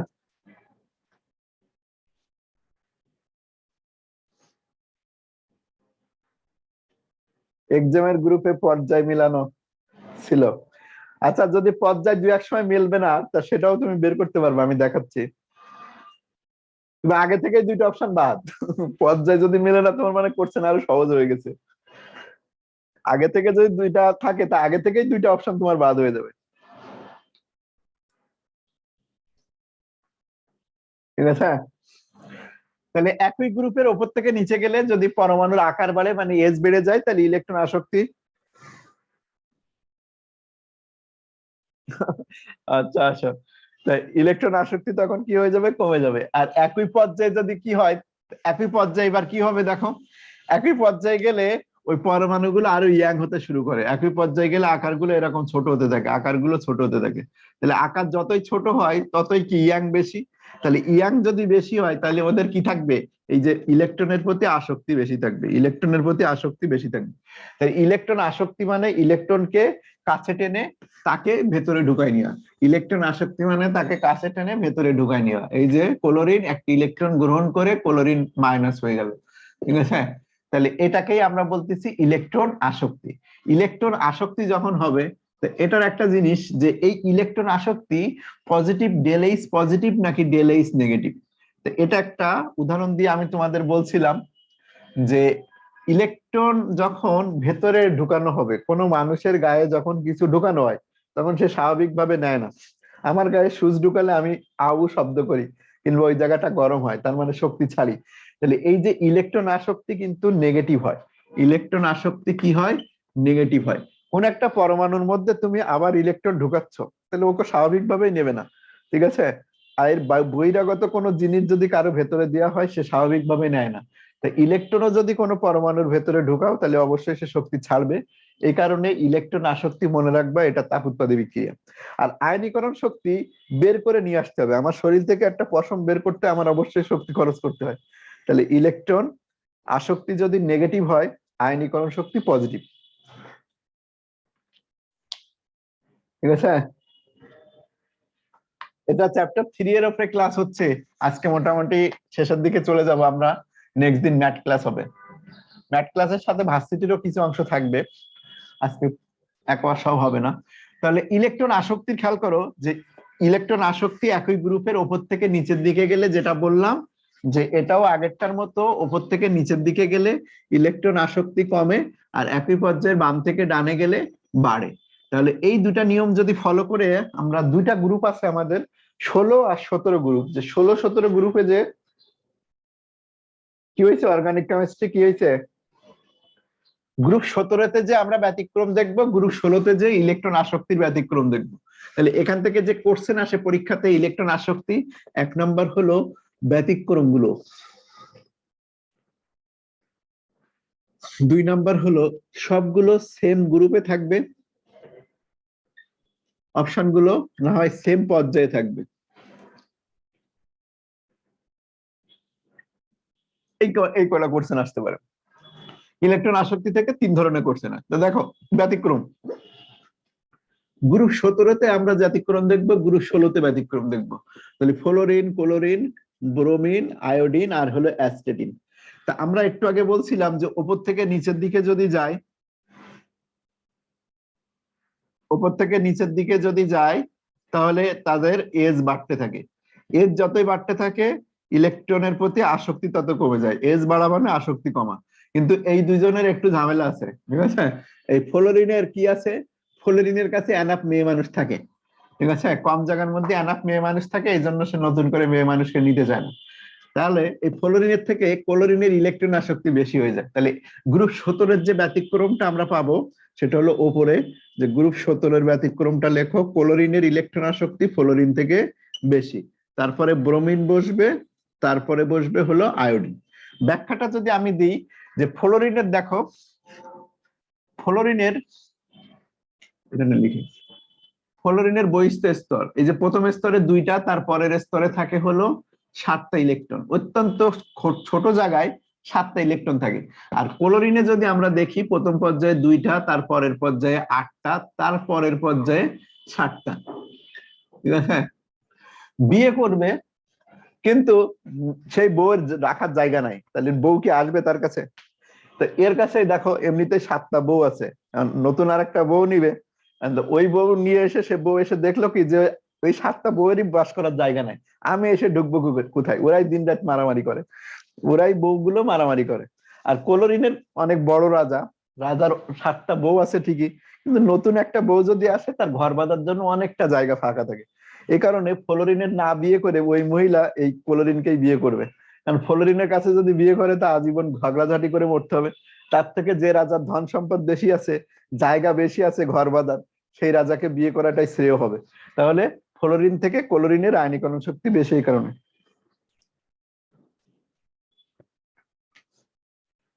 তুমি ক্লোরিন, হ্যাঁ ক্লাস তো তাড়াতাড়ি আপলোড দিয়ে দিই, সাথে সাথে আপলোড হয়। এবার দেখো গ্রুপ 16-তে যদি যাই, 17 শেষ, আমরা 16 গ্রুপে ব্যতিক্রম দেখবো। ও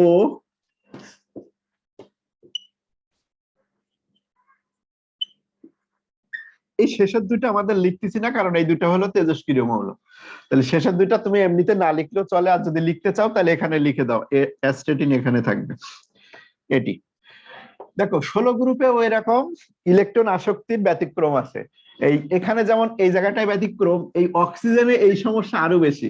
এ মনে করো যে ইলেকট্রনের প্রতি আসক্তিই নাই, ঠিক আছে, এ মনে করো যে কি বলা যায়, যাদের কোনো আসক্তি থাকে না, থার্ড জেন্ডার বলা যায় তাদেরকে, যে ইলেকট্রনের প্রতি আসক্তিই নাই, মানে থার্ড জেন্ডার বলা যায় না, যে ইলেকট্রনকে নিয়েতেই চায় না, এতটাই নেগেটিভ ধর্ম প্রকাশ করে বা এতটাই ইলেকট্রনের প্রতি বিতৃষ্ণা যে ওকে আমরা বলতে পারি যে থার্ড জেন্ডার। ও কোনো মহিলার প্রতি আসক্তি প্রকাশ করে না, একে থার্ড জেন্ডার বলে মনে রাখবা।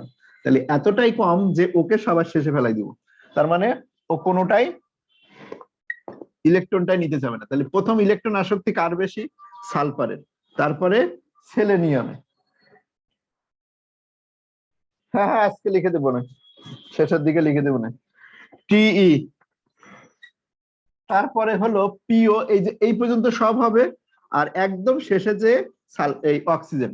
তাহলে অক্সিজেনের ইলেকট্রন আসক্তি সব থেকে কম, গ্রুপ 16-তে অক্সিজেনের ইলেকট্রন আসক্তি এতটাই কম যে একদম শেষেরটার পরে ফেলানো হয়েছে। হ্যাঁ এইচ বন্ড এবার পড়াবো, এই তো শেষ। আয়নীকরণ শক্তি ইলেকট্রন আসক্তি শেষ না, এবার যা শুরু হবে এইচ বন্ড থেকেই শুরু হবে। এইচ বন্ড তো পড়ানোই হবে আজকে। তাহলে ইলেকট্রন আসক্তি ব্যতিক্রম গুলো দেখলাম, এগুলোই পরীক্ষিতে আসবে। যে গ্রুপ 17 আয়নিক ইলেকট্রন আসক্তি সঠিক ক্রম কোনটি, এই যে এটি। গ্রুপ 16 ইলেকট্রন আসক্তি সঠিক ক্রম কোনটি, এটি। আর এর বাইরে যদি কোশ্চেন হয় তা তোমার নিচের কোনটির আয়নীকরণ শক্তি বেশি, এরকম 4টা অপশন থাকবে, কোনটা বেশি হবে বলবা। নিচের কোনটির আয়নীকরণ শক্তি সবথেকে কম, জাস্ট 4টা একই পর্যায়ে থাকবে, অপশন দেওয়া থাকবে, তুমি বলে ফেলবা। তো এই হলো তোমাদের কোশ্চেন। ইলেকট্রন আসক্তি থেকে যদি কোশ্চেন আসে আশা করি সবাই পারবা। আয়নীকরণ শক্তি শেষ, ইলেকট্রন আসক্তি শেষ, ইলেকট্রন আসক্তি শেষ। এবার দেখো একজন বলতেছিল যে গ্রুপ আর পর্যায় যদি ভিন্ন ভিন্ন করে দেয়, তো ওইগুলোর অ্যান্সার দেওয়াটা তুলনামূলক আরো সহজ হয়।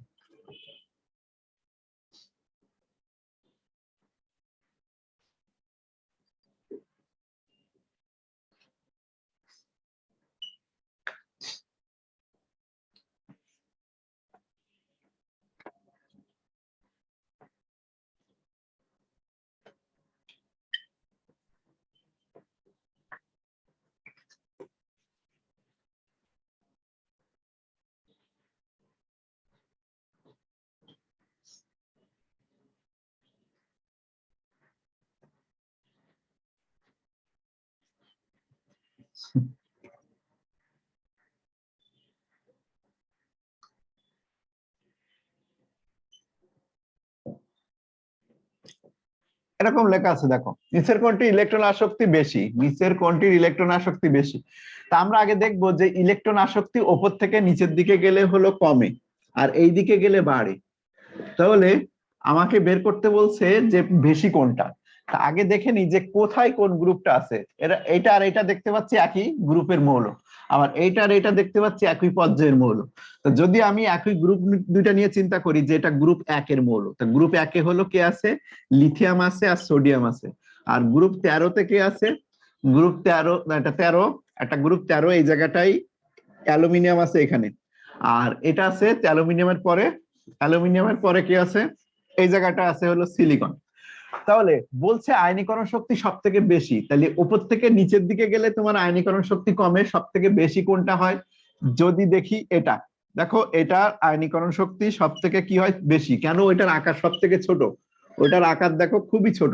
তাহলে যার আকার ছোট তার এই ইলেকট্রন আসক্তি কি হবে, বেশি হবে। আর এগুলোর ইলেকট্রন আসক্তি এদিকে গেলে বাড়ে, ঠিক আছে, কিন্তু এটার আকার তো যথেষ্ট পরিমাণ বড়। এ ধরনের জিনিস তোমার আরো বুঝতে সুবিধা, যদি টাইপ এই করে দেয়, মিক্স করে দেয়, তা তুমি ধরবা আরো সহজে।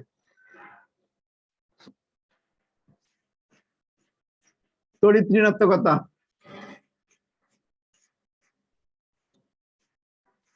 এই তড়িৎ ঋণাত্মকতা কিন্তু হাইড্রোজেন বন্ডের সাথে সম্পর্কিত। লেখো তড়িৎ ঋণাত্মকতা। এখান থেকে কোনো কোশ্চেন আসবে না, কিন্তু যেটা আসবে সেটা হাইড্রোজেন বন্ডে যে লাগবে। তড়িৎ ঋণাত্মকতা, তড়িৎ ঋণাত্মকতা হলো সমযোজী বন্ধনে আবদ্ধ শেয়ারকৃত ইলেকট্রনকে নিজের দিকে টানার ক্ষমতা। সমযোজী বন্ধনে আবদ্ধ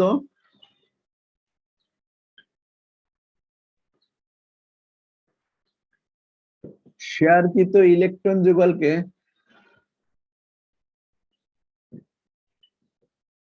শেয়ারকৃত ইলেকট্রন যুগলকে নিজের দিকে টানার ক্ষমতা।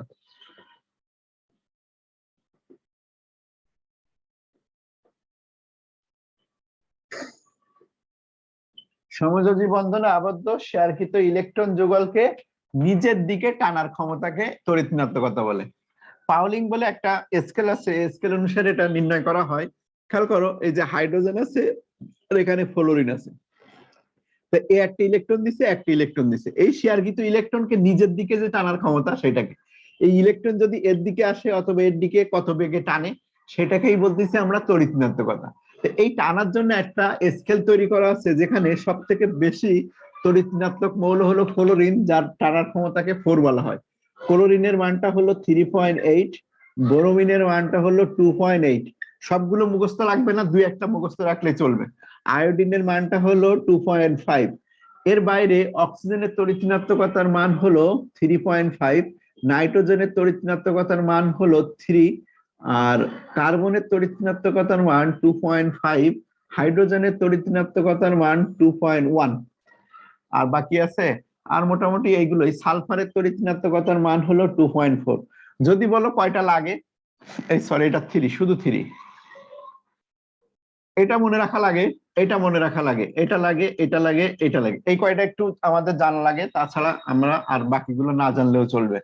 এই যে তড়িৎ ঋণাত্মকতার যে মান, এই অনুসারে আমরা কোন মৌল কত বেশি পোলার সেটা বুঝতে পারি। যেমন দেখো হাইড্রোজেন আর ফ্লোরিন, এর টানার ক্ষমতা 4, আর এটার টানার ক্ষমতা হলো 2.1। তাহলে এর টানার ক্ষমতা যেহেতু বেশি, তাহলে শেয়ার কিন্তু ইলেকট্রন এইদিকে থাকবে, তাহলে এই অংশটা ডেল নেগেটিভ অর্থাৎ নেগেটিভ প্রান্তে পরিণত হবে, আর এই অংশটা ডেল পজিটিভ হবে। তো এই যে ডেল পজিটিভ ডেল নেগেটিভ থেকে বোঝা যাচ্ছে একটা হলো পোলার যৌগ। এটা কি যৌগ? পোলার যৌগ। অর্থাৎ যে যৌগতে পজিটিভ নেগেটিভ প্রান্ত আছে সেই যৌগকে আমরা বলি পোলার যৌগ। তো এই পোলারিটি আছে কিনা সেটা বোঝা যায় তড়িৎ ঋণাত্মকতার পার্থক্য থেকে। তো সেখানে পার্থক্যটা কিভাবে নিরূপণ হয় দেখো, তড়িৎ ঋণাত্মকতার পার্থক্য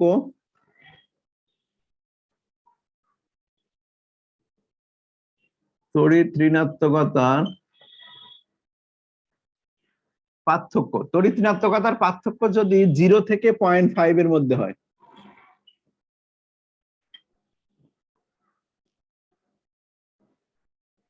0 থেকে 0.5 এর মধ্যে হলে সেটা হয় বিশুদ্ধ সমযোজী, মানে তাদের মধ্যে তোমার কোনো রকম পোলারিটি থাকে না।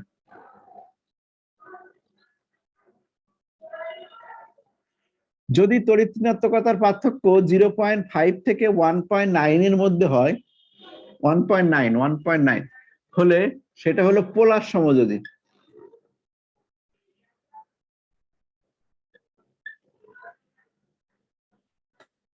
সেই যৌগকে আমরা বলবো পোলার সমযোজী। আর যদি তড়িৎ ঋণাত্মকতার পার্থক্য 1.9 থেকে বেশি হয়,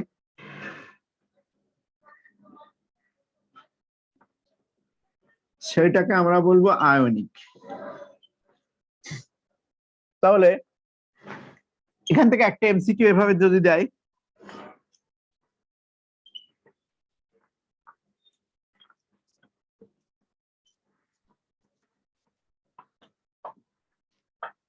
অপশন তো দেখা যাবে না এখানে লিখলে, উপরে লিখি।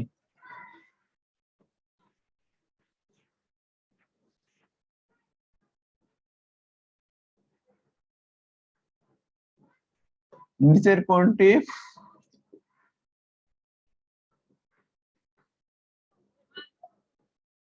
সব থেকে বেশি সমযোজী প্রকৃতির?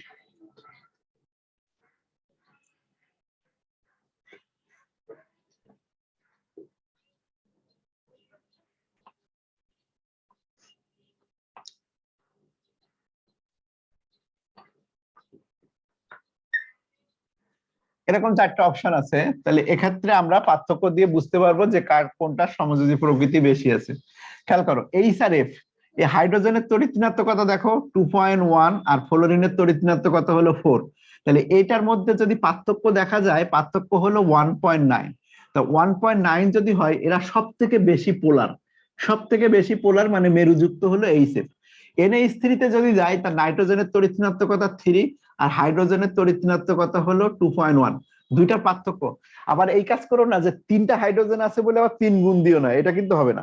দুই ধরনের যে মৌল তাদের মধ্যে পার্থক্য, এটা 3 আর এটা 2.1। কয়টা আছে এটা বিবেচ্য বিষয় না, কয় ধরনের মৌল, দুই ধরনের মৌল, সেটার মধ্যে পার্থক্য হবে। এটার পার্থক্য দেখো 0.9।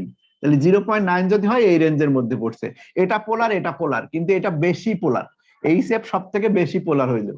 আর ক্লোরিনে দেখো, একটা ক্লোরিন একটা ক্লোরিন, এটারও 3 এটারও 3, পার্থক্য করলে 0। তাহলে এটার পার্থক্য 0। আর NaCl এর যদি দেখি, সোডিয়ামের তড়িৎ ঋণাত্মকতা হলো 0.9, আর ক্লোরিনের তড়িৎ ঋণাত্মকতা 3। তাহলে এইটার পার্থক্য দেখো 2.1 হয়। তাহলে 2.1 যদি হয় এই রেঞ্জের মধ্যে পড়ছে, তাহলে এটা আয়নিক। সব থেকে বেশি দেখো এটা কম সমযোজী। এই ক্লোরিন আমরা দেখতে পাচ্ছি যে এটার পার্থক্য 0, তার মানে এ সব থেকে বেশি সমযোজী আচরণ করবে। আর এটা পোলার, এটা পোলার। যদি আমার কোশ্চেনে আসতো নিচের কোনটি সব থেকে বেশি পোলার, তবে সেক্ষেত্রে আমার অ্যান্সার হতো এইচএফ। ঠিক আছে। আর যদি বলেন নিচের কোনটি সব থেকে বেশি সমযোজী, সেক্ষেত্রে একই ধরনের যদি দুইটা মৌল থাকে তাহলে ওদের মধ্যে জিরো হবে। জিরো যদি হয় তাহলে ওইটা হবে সব থেকে বেশি সমযোজী প্রকৃতির। আর আরেক শ্রেণীর সমযোজী প্রকৃতির আমরা দেখব, সেটা হলো ফাজানের নীতিতে যে। আর যদি এরকম আসে তাহলে সেটা অবশ্যই তোমার হিসাবটা হবে কিসের নীতিতে? হিসাবটা হবে তড়িৎ ঋণাত্মকতার পার্থক্যের ভিত্তিতে। এখন আমাদের কাজটা হলো হাইড্রোজেন বন্ধন নিয়ে। হাইড্রোজেন বন্ধন কাজ করবে সম্পূর্ণ এই টাইপটা নিয়ে। দেখো এই যে লেখা আছে, এই যে 0.5 থেকে 1.9, যাদের তড়িৎ ঋণাত্মকতার পার্থক্য এই রেঞ্জের মধ্যে পড়বে তারা পোলার যৌগ হবে, আর যারাই পোলার যৌগ হবে তারাই হলো হাইড্রোজেন বন্ধন গঠন করতে পারবে। তাহলে হাইড্রোজেন বন্ধনে আমি চলে গেলাম, টাইপ 7 শেষ, টাইপ 8।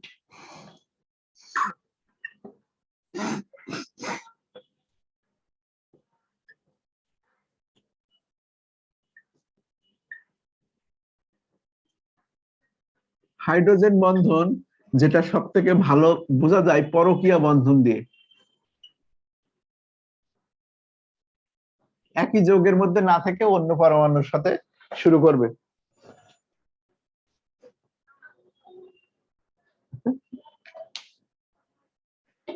আচ্ছা, এই নামাজের সময় দেখো, নামাজের সময় আমিও তো পড়বো। এখন নামাজের সময় হলো 4:35 সূর্যা অস্ত যায়। তাহলে তোমার নামাজের সময় মোটামুটি 5:15 আগে পড়লে তো হয়, তাই না?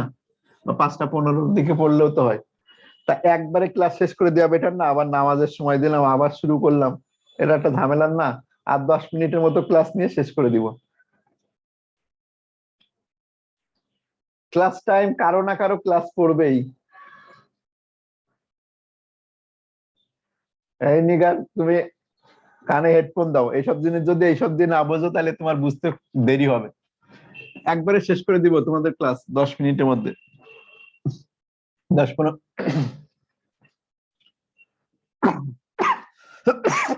দেখো,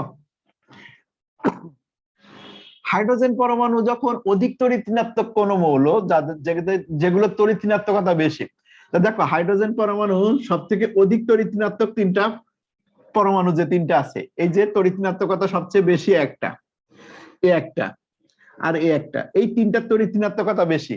তুমি বলতে পারো যে ক্লোরিনকে কেন বাদ দিচ্ছি? কারণ ক্লোরিন হলো বয়স হয়ে গেছে, যার বয়স বেশি তার সাথে এমনিতেই সম্পর্ক করে কোনো লাভ হয় না। ঠিক আছে, এর বয়স হয়ে গেছে এই জন্য ওকে বাদ রাখছি, যে ওর বয়স বেশি। ক্লোরিনের পারমাণবিক সংখ্যা দেখো কত বেশি, 17 বছরের বেশি হয়ে গেছে। আর এটা মাত্র 9 বছর, এটার বয়স 8 বছর, আর এটা 7 বছর। তাহলে আমরা চয়েস করছি তিনটা পরমাণু, যে তিনটা পরমাণুর বয়সেও কম, আবার আবার দেখো তারা আকারে ছোট বয়সে কম। তাহলে সেই রকম পরমাণুর সাথে যদি হাইড্রোজেন ঘর সংসার করে তাহলে সেখানে পরকীয়ার সম্পর্ক তৈরি হয়। দেখো H F, হাইড্রোজেন পরমাণু যখন অধিক তড়িৎ ঋণাত্মক পরমাণু, সেই তিনটা পরমাণু কে কে নিয়ে আসলাম আমি? ফ্লোরিন, আর একটা হলো অক্সিজেন, আর একটা হলো নাইট্রোজেন। এই তিনটা মৌলের সাথে যখন যৌগ গঠন করে তখন তড়িৎ ঋণাত্মকতার যথেষ্ট পরিমাণ পার্থক্য সৃষ্টি হয়। ঠিক আছে, এই যে H আর F, দেখো হাইড্রোজেন হলো 2.1 আর ফ্লোরিন হলো 4। তাহলে তড়িৎ ঋণাত্মকতার পার্থক্য দেখো এই রেঞ্জের মধ্যে ঢুকে পড়ছে, 0.5 থেকে এটা পার্থক্য কত হয়েছে দেখছো? 1.9। তাহলে যদি পার্থক্য এটা হয় তাহলে পোলার সমযোজী, তাই এটা ডেল নেগেটিভ হবে, এটা ডেল পজিটিভ হবে। তাহলে এরকম পানির অণুর ক্ষেত্রেও আমরা দেখতে পাবো যে পানিতে যদি যাই তাহলে হাইড্রোজেন এর তড়িৎ ঋণাত্মকতা 2.1, এটা 3.5, এই দুইটার পার্থক্য দেখো 1.4। তাহলে এখানে এরকম ডেল নেগেটিভ, এখানেও ডেল পজিটিভ হবে, কারণ পার্থক্য এই রেঞ্জের মধ্যে পড়ে। আবার নাইট্রোজেনে যদি আমরা যাই N R H A, NH3 তে, এখানেও দেখো তড়িৎ ঋণাত্মকতার যথেষ্ট পার্থক্য সৃষ্টি হয়। এটা হলো 2.1 আর এটা হলো 3, পার্থক্য কত আসে? পার্থক্য 0.9। তাহলে এটাও পোলার, অর্থাৎ এ পজিটিভ আর এই অংশটা নেগেটিভ হয়। তাহলে তড়িৎ ঋণাত্মকতার পার্থক্য যে তিনটা পরমাণুর খুব বেশি আছে, সেই তিনটা পরমাণু হলো কি? এই যে তিনটা, এদের সাথে যখন হাইড্রোজেন ঘর সংসার শুরু করে তখন কি ঘটনাটা ঘটে খেয়াল করো। আমি একটা করে দেখাই। প্রথমে হাইড্রোজেন ফ্লোরাইড, তাহলে হাইড্রোজেন ফ্লোরাইড, হাইড্রোজেন ফ্লোরাইড, একটা হাইড্রোজেন ফ্লোরাইড, একটা হাইড্রোজেন ফ্লোরাইড। আবার এখানে একটা হাইড্রোজেন ফ্লোরাইড এখানে লিখলাম। তাহলে তড়িৎ ঋণাত্মকতার পার্থক্যের কারণে এই ফ্লোরিন অংশটা নেগেটিভ হলো, এই অংশটা পজিটিভ হলো, এই অংশটা পজিটিভ হলো, এই অংশটা নেগেটিভ হলো। এই অংশটা পজিটিভ হলো, এই অংশটা নেগেটিভ হলো। তা এরকম দুইটা করে দেখো পরমাণুর যদি এরা ঘর সংসার করে তড়িৎ ঋণাত্মকতার যথেষ্ট পার্থক্য সৃষ্টি হয়। তা এদের এতটাই ক্ষমতা বেশি বা এতটাই ইচ্ছা শক্তি বেশি আরেকজনের প্রতি, যে শুধুমাত্র নিজেদেরকে নিয়ে সন্তুষ্ট থাকে না, ঠিক আছে, অন্যের প্রতিও আকৃষ্ট হওয়ার চেষ্টা করে। ছেলেও যেমন মেয়েও সেরকম খারাপ, ছেলে যেমন খারাপ মেয়েও সেরকম খারাপ, ঠিক আছে। দুজনই দেখো বয়স কম, আকৃতিতে ছোট, মানে যথেষ্ট ইয়ে ধর্ম আছে এখন তাদের, আরেকজনের প্রতি ঝাঁপিয়ে পড়ার ধর্ম আছে। দুইটা ধর্মই তাদের আছে, যে একজন সব থেকে বেশি পজিটিভ, একজন সব থেকে বেশি নেগেটিভ, এক জায়গায় হয়ে গেছে। দুজন ঘর সংসার করে, কিন্তু পাশাপাশি যদি কোনো মহিলা আসে, ছেলে সেই মহিলার দিকে ঝাঁপিয়ে পড়ে, আর মেয়েও একইভাবে ওই ছেলের দিকে ঝাঁপিয়ে পড়ে।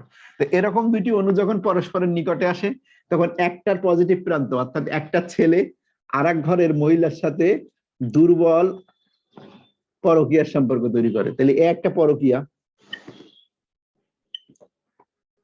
এই ঘরের মহিলা আর এই ঘরের পুরুষ কাছাকাছি আছে, তখন এই মহিলা ওই পুরুষের দিকে নজর দিবে। তাহলে একটা পরকীয়ার সম্পর্ক, এইটাকেই আমরা বলতেছি হাইড্রোজেন বন্ধন। এটাই একটার পজিটিভ প্রান্ত অন্যটার নেগেটিভ প্রান্তের মধ্যে যে দুর্বল আকর্ষণ বন্ধন তৈরি হয়, সেটাকেই আমরা বলতেছি হাইড্রোজেন বন্ধন। তাহলে হাইড্রোজেন বন্ধন তৈরি হবে কোথায় কোথায়? বেসিক্যালি দ্বিতীয় পর্যায়ে। তৃতীয় পর্যায়ে যে হাইড্রোজেন বন্ধন তৈরি হয় না, কারণ তাদের বয়স বেশি হয়ে যায়। তাহলে এখন এখান থেকে যদি কোশ্চেন আসে, তাহলে বলবে হাইড্রোজেন বন্ধন হয় কাদের? হাইড্রোজেন বন্ধন সম্ভব, হাইড্রোজেন বন্ধন আছে, ঠিক আছে, আর হাইড্রোজেন বন্ধন নেই।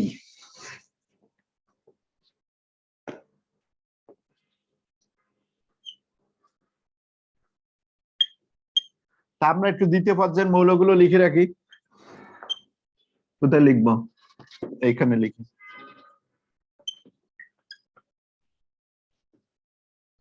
দ্বিতীয় পর্যায়ের মৌল, আর এবার লেখো তৃতীয় পর্যায়ের মৌল। দ্বিতীয় পর্যায়ের মৌল হলো নাইট্রোজেন, অক্সিজেন, ফ্লোরিন। তৃতীয় পর্যায়ের মৌলকে ফসফরাস, অক্সিজেনের নিচে সালফার, আর ফ্লোরিনের নিচে ক্লোরিন। আমরা বললাম যে দ্বিতীয় পর্যায়ে এইচ বন্ধন হয়, এখানে এইচ বন্ধন হয় বা এইচ বন্ধন সম্ভব। এখানে লেখো, এখানে এইচ বন্ধন সম্ভব, এইচ বন্ধন হয়। কেন হয়? কেন হয়? কারণ এরা আকারে ছোট এবং তড়িৎ ঋণাত্মকতা বেশি। আর এখানে এইচ বন্ধন হয় না।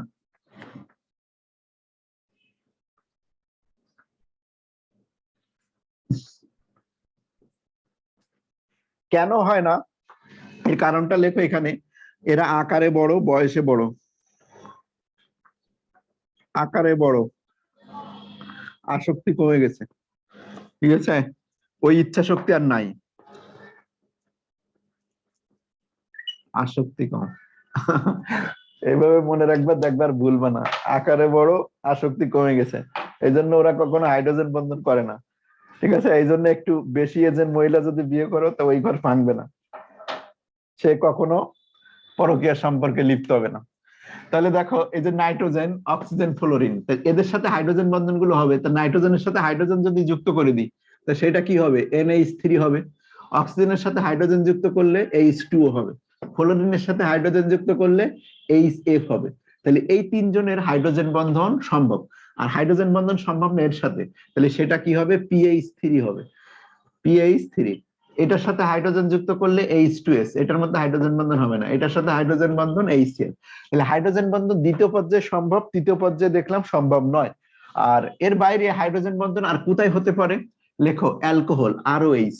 এই অ্যালকোহলের প্রথম দুইটা সদস্যের মধ্যে হাইড্রোজেন বন্ধন সম্ভব হয়। এখানে লিখি আমি অ্যালকোহল। এই অ্যালকোহলের প্রথম দুইটা সদস্য বেশি করে মিথানল আর ইথানল, এদের মধ্যে অবশ্যই খুবই শক্তিশালী হাইড্রোজেন বন্ধন হয়, মোটামুটি শক্তিশালী, খুবই না। আর কোথায় হতে পারে হাইড্রোজেন বন্ধন? হতে পারে কার্বক্সিলিক অ্যাসিডের, বিশেষ করে ইথানোয়িক অ্যাসিড লিখতে পারো, CH3COOH, এখানে হাইড্রোজেন বন্ধন সম্ভব হয়। আর কোথায় সম্ভব হতে পারে? অ্যামিনে সম্ভব হতে পারে, RNH2। এই যে অ্যামিন বলতে NH3, এটা অ্যামিন, এর মধ্যে হাইড্রোজেন বন্ধন হয়। এর উপরে কিন্তু হাইড্রোজেন বন্ধন হচ্ছে। আর হাইড্রোজেন বন্ধন আর কোথায় আছে? চিনিতে আছে। চিনি যখন পানিতে দ্রবীভূত করো, তখন হাইড্রোজেন বন্ধন হয়। আর কিছু আছে তোমাদের DNA তে জানো, ওগুলো লেখা লাগবে না। তো মোটামুটি হাইড্রোজেন বন্ধন সম্ভব হলো এই মৌলগুলোর ক্ষেত্রে। আর হাইড্রোজেন বন্ধন সম্ভব নয় আমরা দেখলাম করসপন্ডিং তৃতীয় পর্যায়ে। আর অ্যালডিহাইড, এর মধ্যে হাইড্রোজেন বন্ধন সম্ভব না। কিটোন আর সিও আর কিটোন হাইড্রোজেন বন্ধন সম্ভব না। এস্টার হাইড্রোজেন বন্ধন সম্ভব না। এস্টার এগুলোর মধ্যে হাইড্রোজেন বন্ধন কখনোই তৈরি হবে না। আর এই কটা যদি মনে থাকে তাহলে মোটামুটি যথেষ্ট। হাইড্রোজেন বন্ধন সম্ভব, হাইড্রোজেন বন্ধন সম্ভব নয়। এরপরে আরো কিছু জিনিস আছে দেখো। এটা উঠানো শেষ? এটা উঠাইছো? ও ফেনলটা লেখা হয় নাই, দেখো ফেনল আর বেনজোইক অ্যাসিড লেখা হয় না। এই ফেনলের মধ্যে কিন্তু হাইড্রোজেন বন্ধন হবে, ফেনলের মধ্যে হাইড্রোজেন বন্ধন হবে, বেনজোইক অ্যাসিডের মধ্যে হাইড্রোজেন বন্ধন সম্ভব হবে। লেখা শেষ? তাহলে হাইড্রোজেন বন্ধন এদের মধ্যে হয়, কাদের মধ্যে হয় না, এটা সব থেকে বেশি আছে তোমাদের কোশ্চেনে, যে কোনটির মধ্যে হাইড্রোজেন বন্ধন হয়, কোনটির মধ্যে হাইড্রোজেন বন্ধন হয় না। এবার আমরা চলে যাই যে হাইড্রোজেন বন্ধনের দুই প্রকার। লেখো এই এইচ বন্ধন হলো দুই প্রকারের হতে পারে। এই বন্ধনগুলো হলো দুই প্রকারের।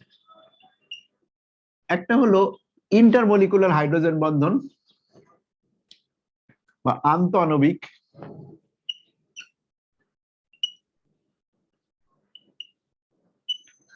আন্তঃআণবিক যেটাকে আমরা বলি ইন্টারমলিকুলার।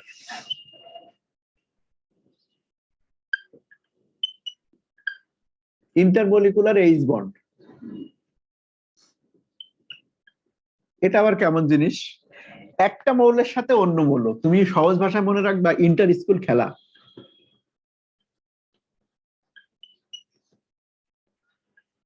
ইন্টার স্কুল খেলাধুলা মানে কি? একটা স্কুলের সাথে আর একটা স্কুল খেলে, একই উপজেলার একটা স্কুলের সাথে আর একটা স্কুল খেলাধুলা যখন করে তখন সেটাকে আমরা ইন্টারমলিকুলার খেলা বলি। যেমন এই যে পানির অণু বা এইচএফ, একটু আগে লিখছিলাম যে এইচএফ আর একটা এইচএফ এর সাথে তোমার ঘর সংসার করার জন্য, এই যে দেখো ঘর সংসার করে এটার সাথে এটার সাথে, কিন্তু ওই অণুটার সাথে তার কি হয়, ওই অণুটার সাথে তার হাইড্রোজেন বন্ধন হয়। তাই এ একটা স্কুল আর এ একটা স্কুল, একই উপজেলার বা একই জেলার দুটো স্কুলের মধ্যে যে খেলা সেটাকে আমরা বলি ইন্টার স্কুল খেলা। তাহলে এই আন্তঃআণবিক যেটা বা ইন্টারমলিকুলার হাইড্রোজেন বন্ড যেটা, সেটা হলো কি একটা অণু যদি আর একটা অণুর সাথে হাইড্রোজেন বন্ধন গঠন করে সেটাকে আমরা বলি ইন্টারমলিকুলার হাইড্রোজেন বন্ড। তাহলে একটু আগে যতগুলো উদাহরণ আমি লিখছিলাম সবগুলোই ছিল ইন্টারমলিকুলার হাইড্রোজেন বন্ড, অর্থাৎ H2O, HF, NH3, NH3, ওই যে অ্যালকোহল, তারপরে অ্যামিন, তারপরে carboxylic acid, CH3COOH। Alcohol amine না লিখে তুমি এইভাবে লেখো CH3 সি, CH3CH2OH, তারপরে CH3NH2। সবগুলো ইন্টারমলিকুলার, মানে একটা অণু আর একটা অণুর সাথে যে হাইড্রোজেন বন্ধন গঠন করে। এখানে ফেনল হবে, বেনজোইক অ্যাসিড হবে, এরা সবাই ইন্টারমলিকুলার হাইড্রোজেন বন্ধন ছিল। আর দুই নাম্বার নিয়মটা যদি লেখো ইন্ট্রামলিকুলার, অন্ত। আচ্ছা, এটা সংক্ষেপে লিখলে একটা অণু অন্য একটি অণুর সাথে, একটু লিখে রাখো এখানে, একটি অণু অন্য একটি অণুর সাথে, অন্য একটি অণুর সাথে পরকীয়া লিপ্ত হলে, একটি অণু যদি অন্য একটা অণুর সাথে পরকীয়া লিপ্ত হয় সেটাকে আমরা বলবো ইন্টারমলিকুলার হাইড্রোজেন বন্ড। আর এটা যদি লিখি অন্ত,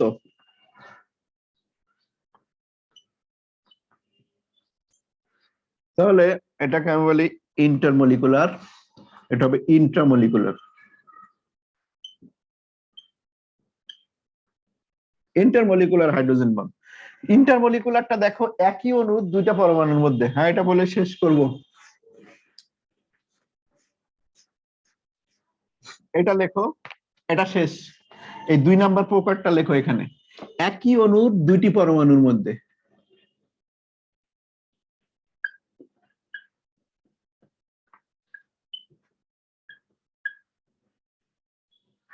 একই অণুর দুটি পরমাণুর মধ্যে যদি হাইড্রোজেন বন্ধন গঠন সম্ভব হয় তখন সেটাকে আমরা বলি ইন্টারমলিকুলার।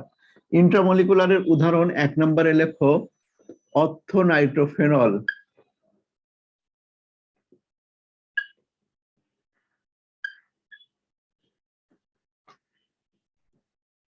এগুলো বেসিক্যালি জৈব যৌগই হয়।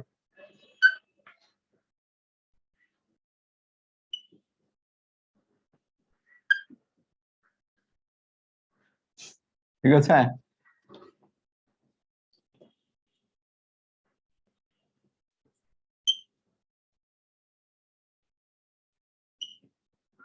আচ্ছা এদের নামগুলো কি কি হবে? এটার নাম লেখো স্যালিসাইলিক অ্যাসিড।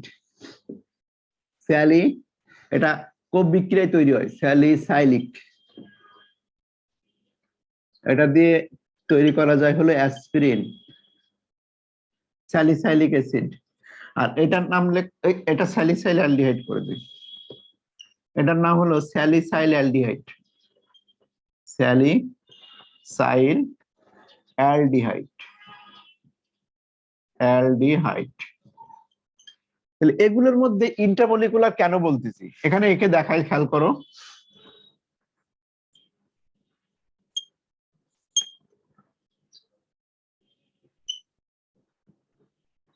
OH, আর এই জায়গাটায় দেখো NO2 আছে।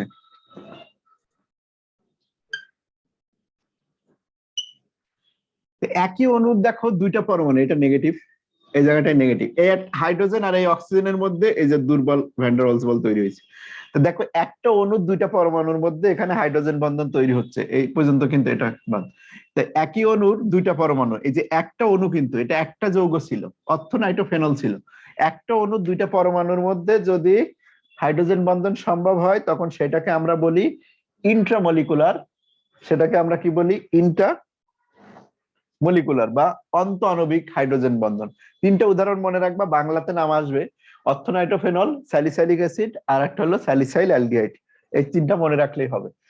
এখন একটা জিনিস দেখো, এই যে একটা যদি তৈরি হয় যে একই অণুর দুইটা পরমাণুর মধ্যে যদি এরকম হাইড্রোজেন বন্ধন তৈরি হয়, তবে ওখানে একটা স্পেস তৈরি হয়েছে, দেখছো একটা রিং তৈরি হয়েছে।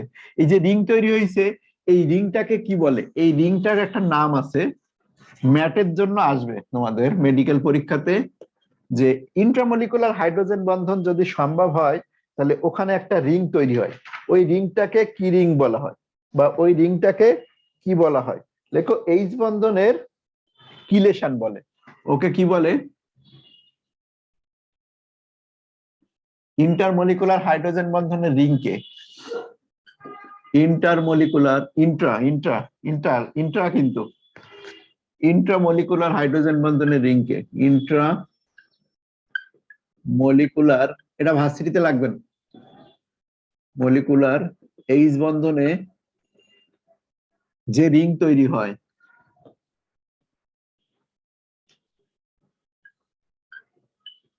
তাকে এইচ বন্ধনের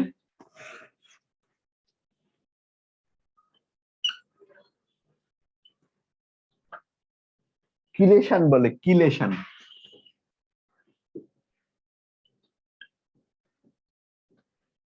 এই এইচ বন্ধনে এই কিলেশন থাকার কারণে এই অণুগুলো এদের কাছাকাছি থাকে, বুঝতে পারছো? অণুগুলো কাছাকাছি থাকার কারণে তোমার অর্থ মৌলকটা যেটা, এই অর্থ যৌগগুলো তুলনামূলক, এটা অর্থ আর প্যারাতে কিন্তু সম্ভব না, এটা ছিল প্যারা। দেখো এই যৌগটা কিন্তু অর্থর মধ্যে কিন্তু তোমার হাইড্রোজেন বন্ধন সম্ভব হবে, এটাতে এইচ বন্ধন হবে, এটাতে এইচ বন্ধন আছে, অর্থাৎ অর্থোনাইট্রোফেনলের মধ্যে এইচ বন্ধন সম্ভব হবে, কারণ এইটার সাথে কি হবে? হাইড্রোজেন বন্ধন হবে। কিন্তু যদি প্যারানাইট্রোফেনল বলো তো এখানে হাইড্রোজেন বন্ধন সম্ভব না। এই যে দেখো OH আর এখানে NO2, এখানে হাইড্রোজেন বন্ধন সম্ভব হলো ইন্টারমলিকুলার, আগে যেটা লিখছিলাম, NO2টা নিচে আটকে গেছে, আটকে গেছে। এটা দেখো হাইড্রোজেন বন্ধন এত দূরে যে সম্ভব হয় না, তাহলে এখানে এইচ বন্ধন নাই, এটাতে এইচ বন্ধন নাই, লেখো এটাতে এইচ বন্ধন নাই। তাহলে অর্থোনাইট্রোফেনলের মধ্যে হাইড্রোজেন বন্ধন থাকে, আর এদের মধ্যে যে স্পেসটা তৈরি হয়, যে রিংটা, ওই রিংটার একটা নাম আছে, সেটাকে বলে এইচ বন্ধনের কিলেশন। আর প্যারানাইট্রোফেনলের মধ্যে কোনো হাইড্রোজেন বন্ধন সম্ভব হয় না। কেন হয় না? কারণ ওদের মধ্যে দূরত্ব বেশি থাকে। তাহলে এইটার হাইড্রোজেন বন্ধন সম্ভব নয়, আর এইটার হাইড্রোজেন বন্ধন সম্ভব। আর এই হাইড্রোজেন বন্ধন সম্ভব হওয়ার কারণে এইচ বন্ধনের এই যে দেখো, এই যে যেটা আছে, এই যে কিলেশন, যেটাকে আমরা বললাম কি বন্ধনের কিলেশন, এই বন্ধনের কিলেশন বা এই হাইড্রোজেন বন্ধন অর্থ মধ্যে থাকার কারণে অর্থর গলনাঙ্ক স্ফুটনাঙ্ক কম হয়। এখানে আরেকটা লাইন একটু লিখে রাখো যে অর্থ নাইট্রোফেনল বা অর্থ যৌগগুলোর সবসময় গলনাঙ্ক স্ফুটনাঙ্ক কম হয় অর্থ যৌগগুলোর হাইড্রোজেন বন্ধনের এই রিংটার কারণে।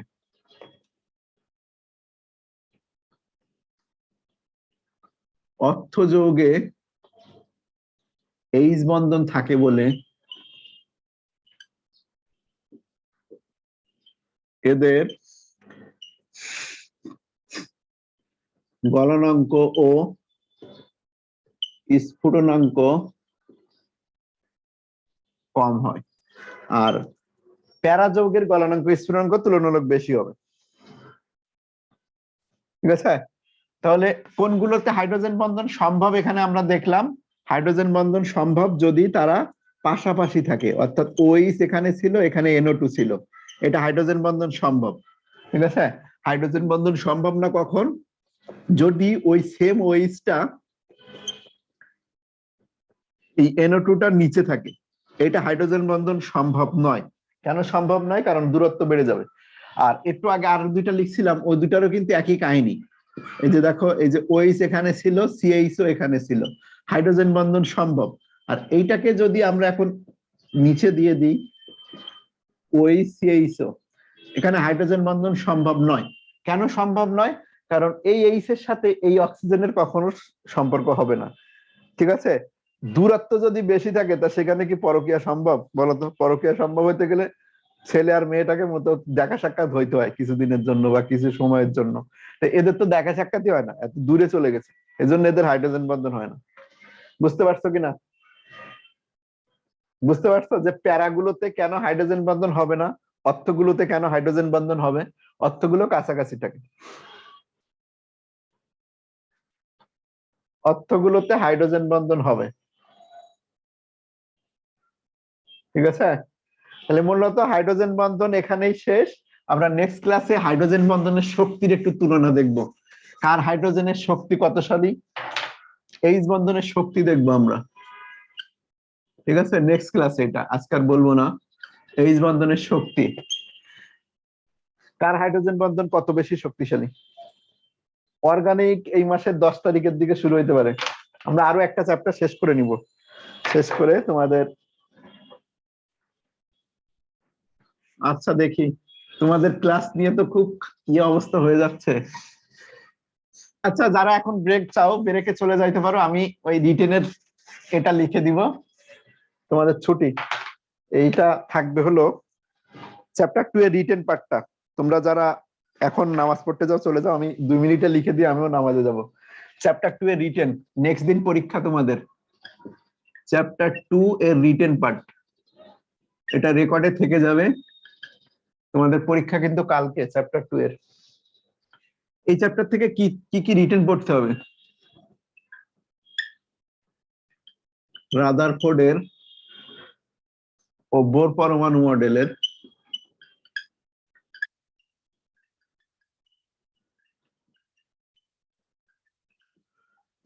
দুটি সীমাবদ্ধতা, 2 থেকে 3টা সীমাবদ্ধতা লিখ, সর্বোচ্চ 2টা বলতে হয়। সীমাবদ্ধতা লেখো, এরকম কোশ্চেন আসতে পারে 1-2 মার্কের। 2 নাম্বার এমন হতে পারে, ম্যাক্সওয়েলের তত্ত্বটি কি? ম্যাক্সওয়েলের তত্ত্ব ছিল একটা, কোন চার্জ যদি বৃত্তাকার পথে পরিভ্রমণ করে তাহলে ইলেকট্রনের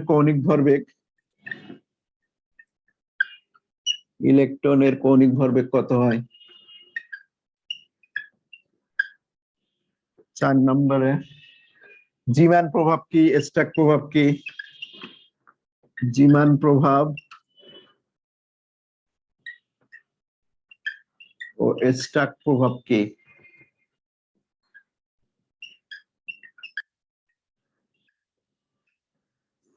পাঁচ নম্বরে ডি ব্রগলি সূত্র, হাইজেনবার্গের অনিশ্চয়তা সূত্র।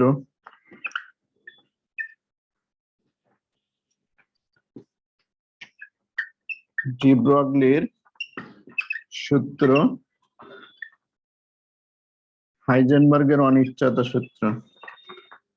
হাইজেনবার্গের ডি ব্রগলি সূত্র ও দাও, ও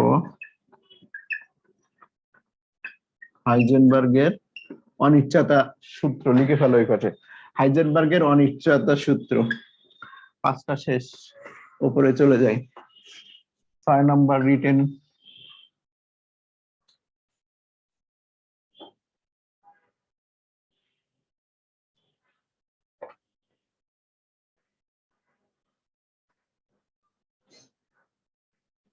বোর কক্ষপথে, বোর পরমাণু মডেলে, এটা ক্লাসে একবার মুখে বলছিলাম, আর একবার দেখানো উচিত ছিল।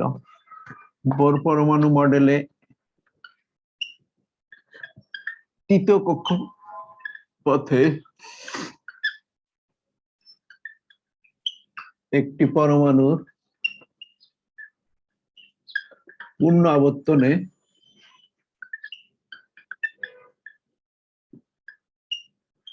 কয়টি তরঙ্গ সৃষ্টি হয়?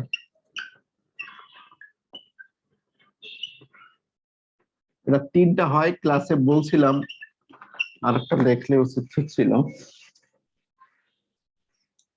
7 নম্বরে আইসোটোপ কি?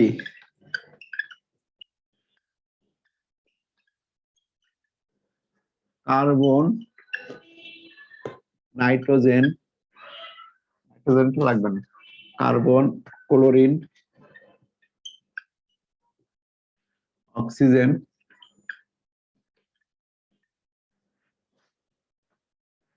এর কয়টি করে আইসোটোপ? এর কয়টি করে আইসোটোপ আছে? লেখো সংকেত সহ, অবশ্যই সংকেত সহ, কিন্তু সংকেত সহ পড়ে রাখতে হবে। 7 নম্বর শেষ। 8 নম্বর নিউক্লিয়ার ফিশন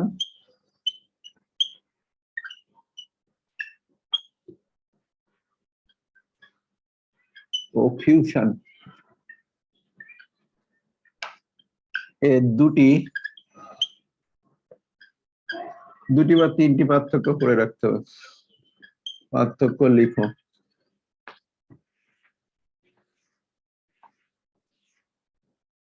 এরপরে লেখো কোন মৌল থেকে একটি বিটা কণা নির্গত হলে কি ঘটে?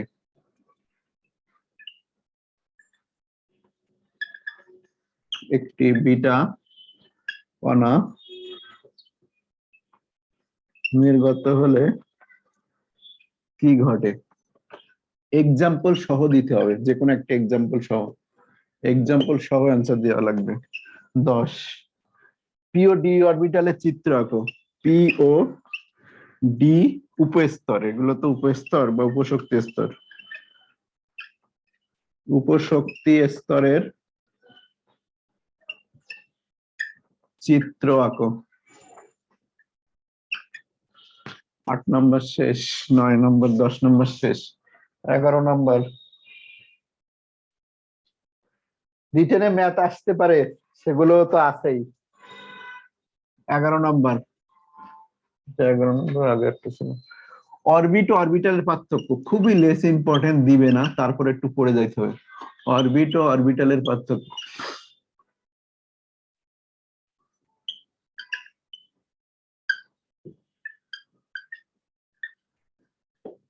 12 নম্বর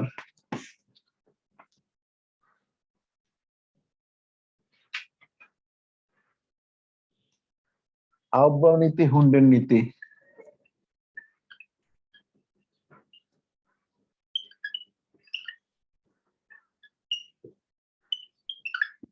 পাউলির বর্জন নীতি।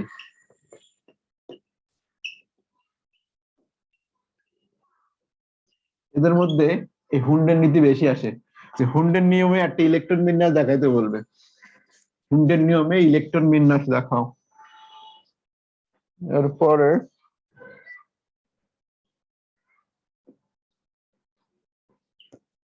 7টি তড়িৎচুম্বকীয় বিকিরণের নাম লেখো।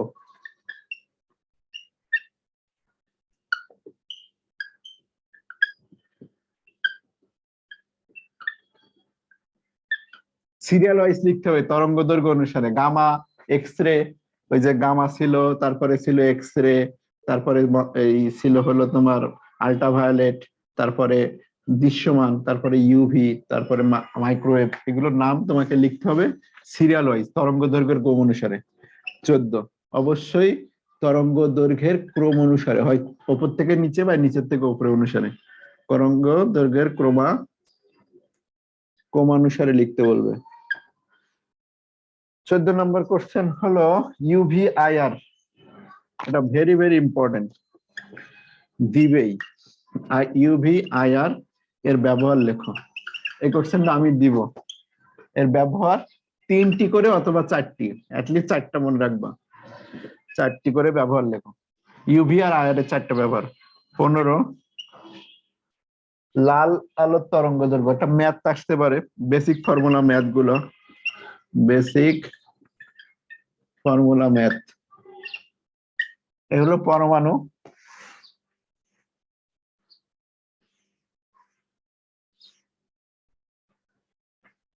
এরপরে 16 সমায়ন।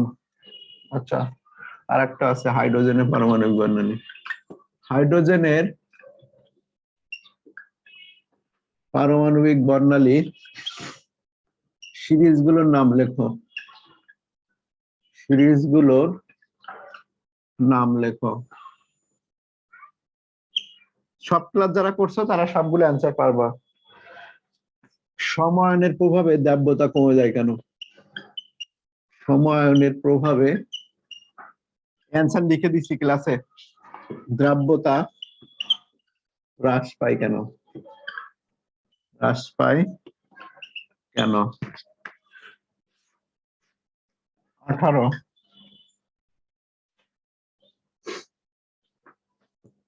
এজিএফ পানিতে দ্রবণীয়,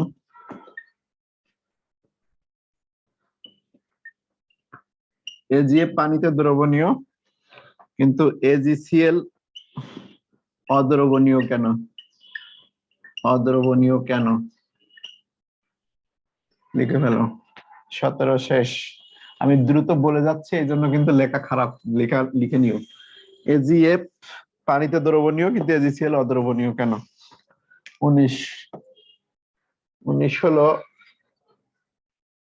আয়ন শনাক্তকরণ।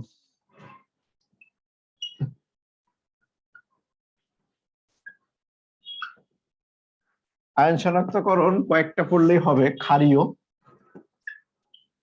ক্ষারীয় মূলকের মধ্যে NH4+, sodium plus, copper, calcium, calcium 2+, Fe2+, Fe3+, Al3+, মূলত এই কয়টা পড়লে হবে। ক্ষারীয়। অম্লীয়, অম্লীয় শনাক্তকরণ করতে হবে, এগুলো বিক্রিয়া সহ দিতে হবে রিটেনে আসলে। ক্লোরিন, সালফেট, আর হলো কার্বনেট, 3টা আছে বইয়ে, 3টাই।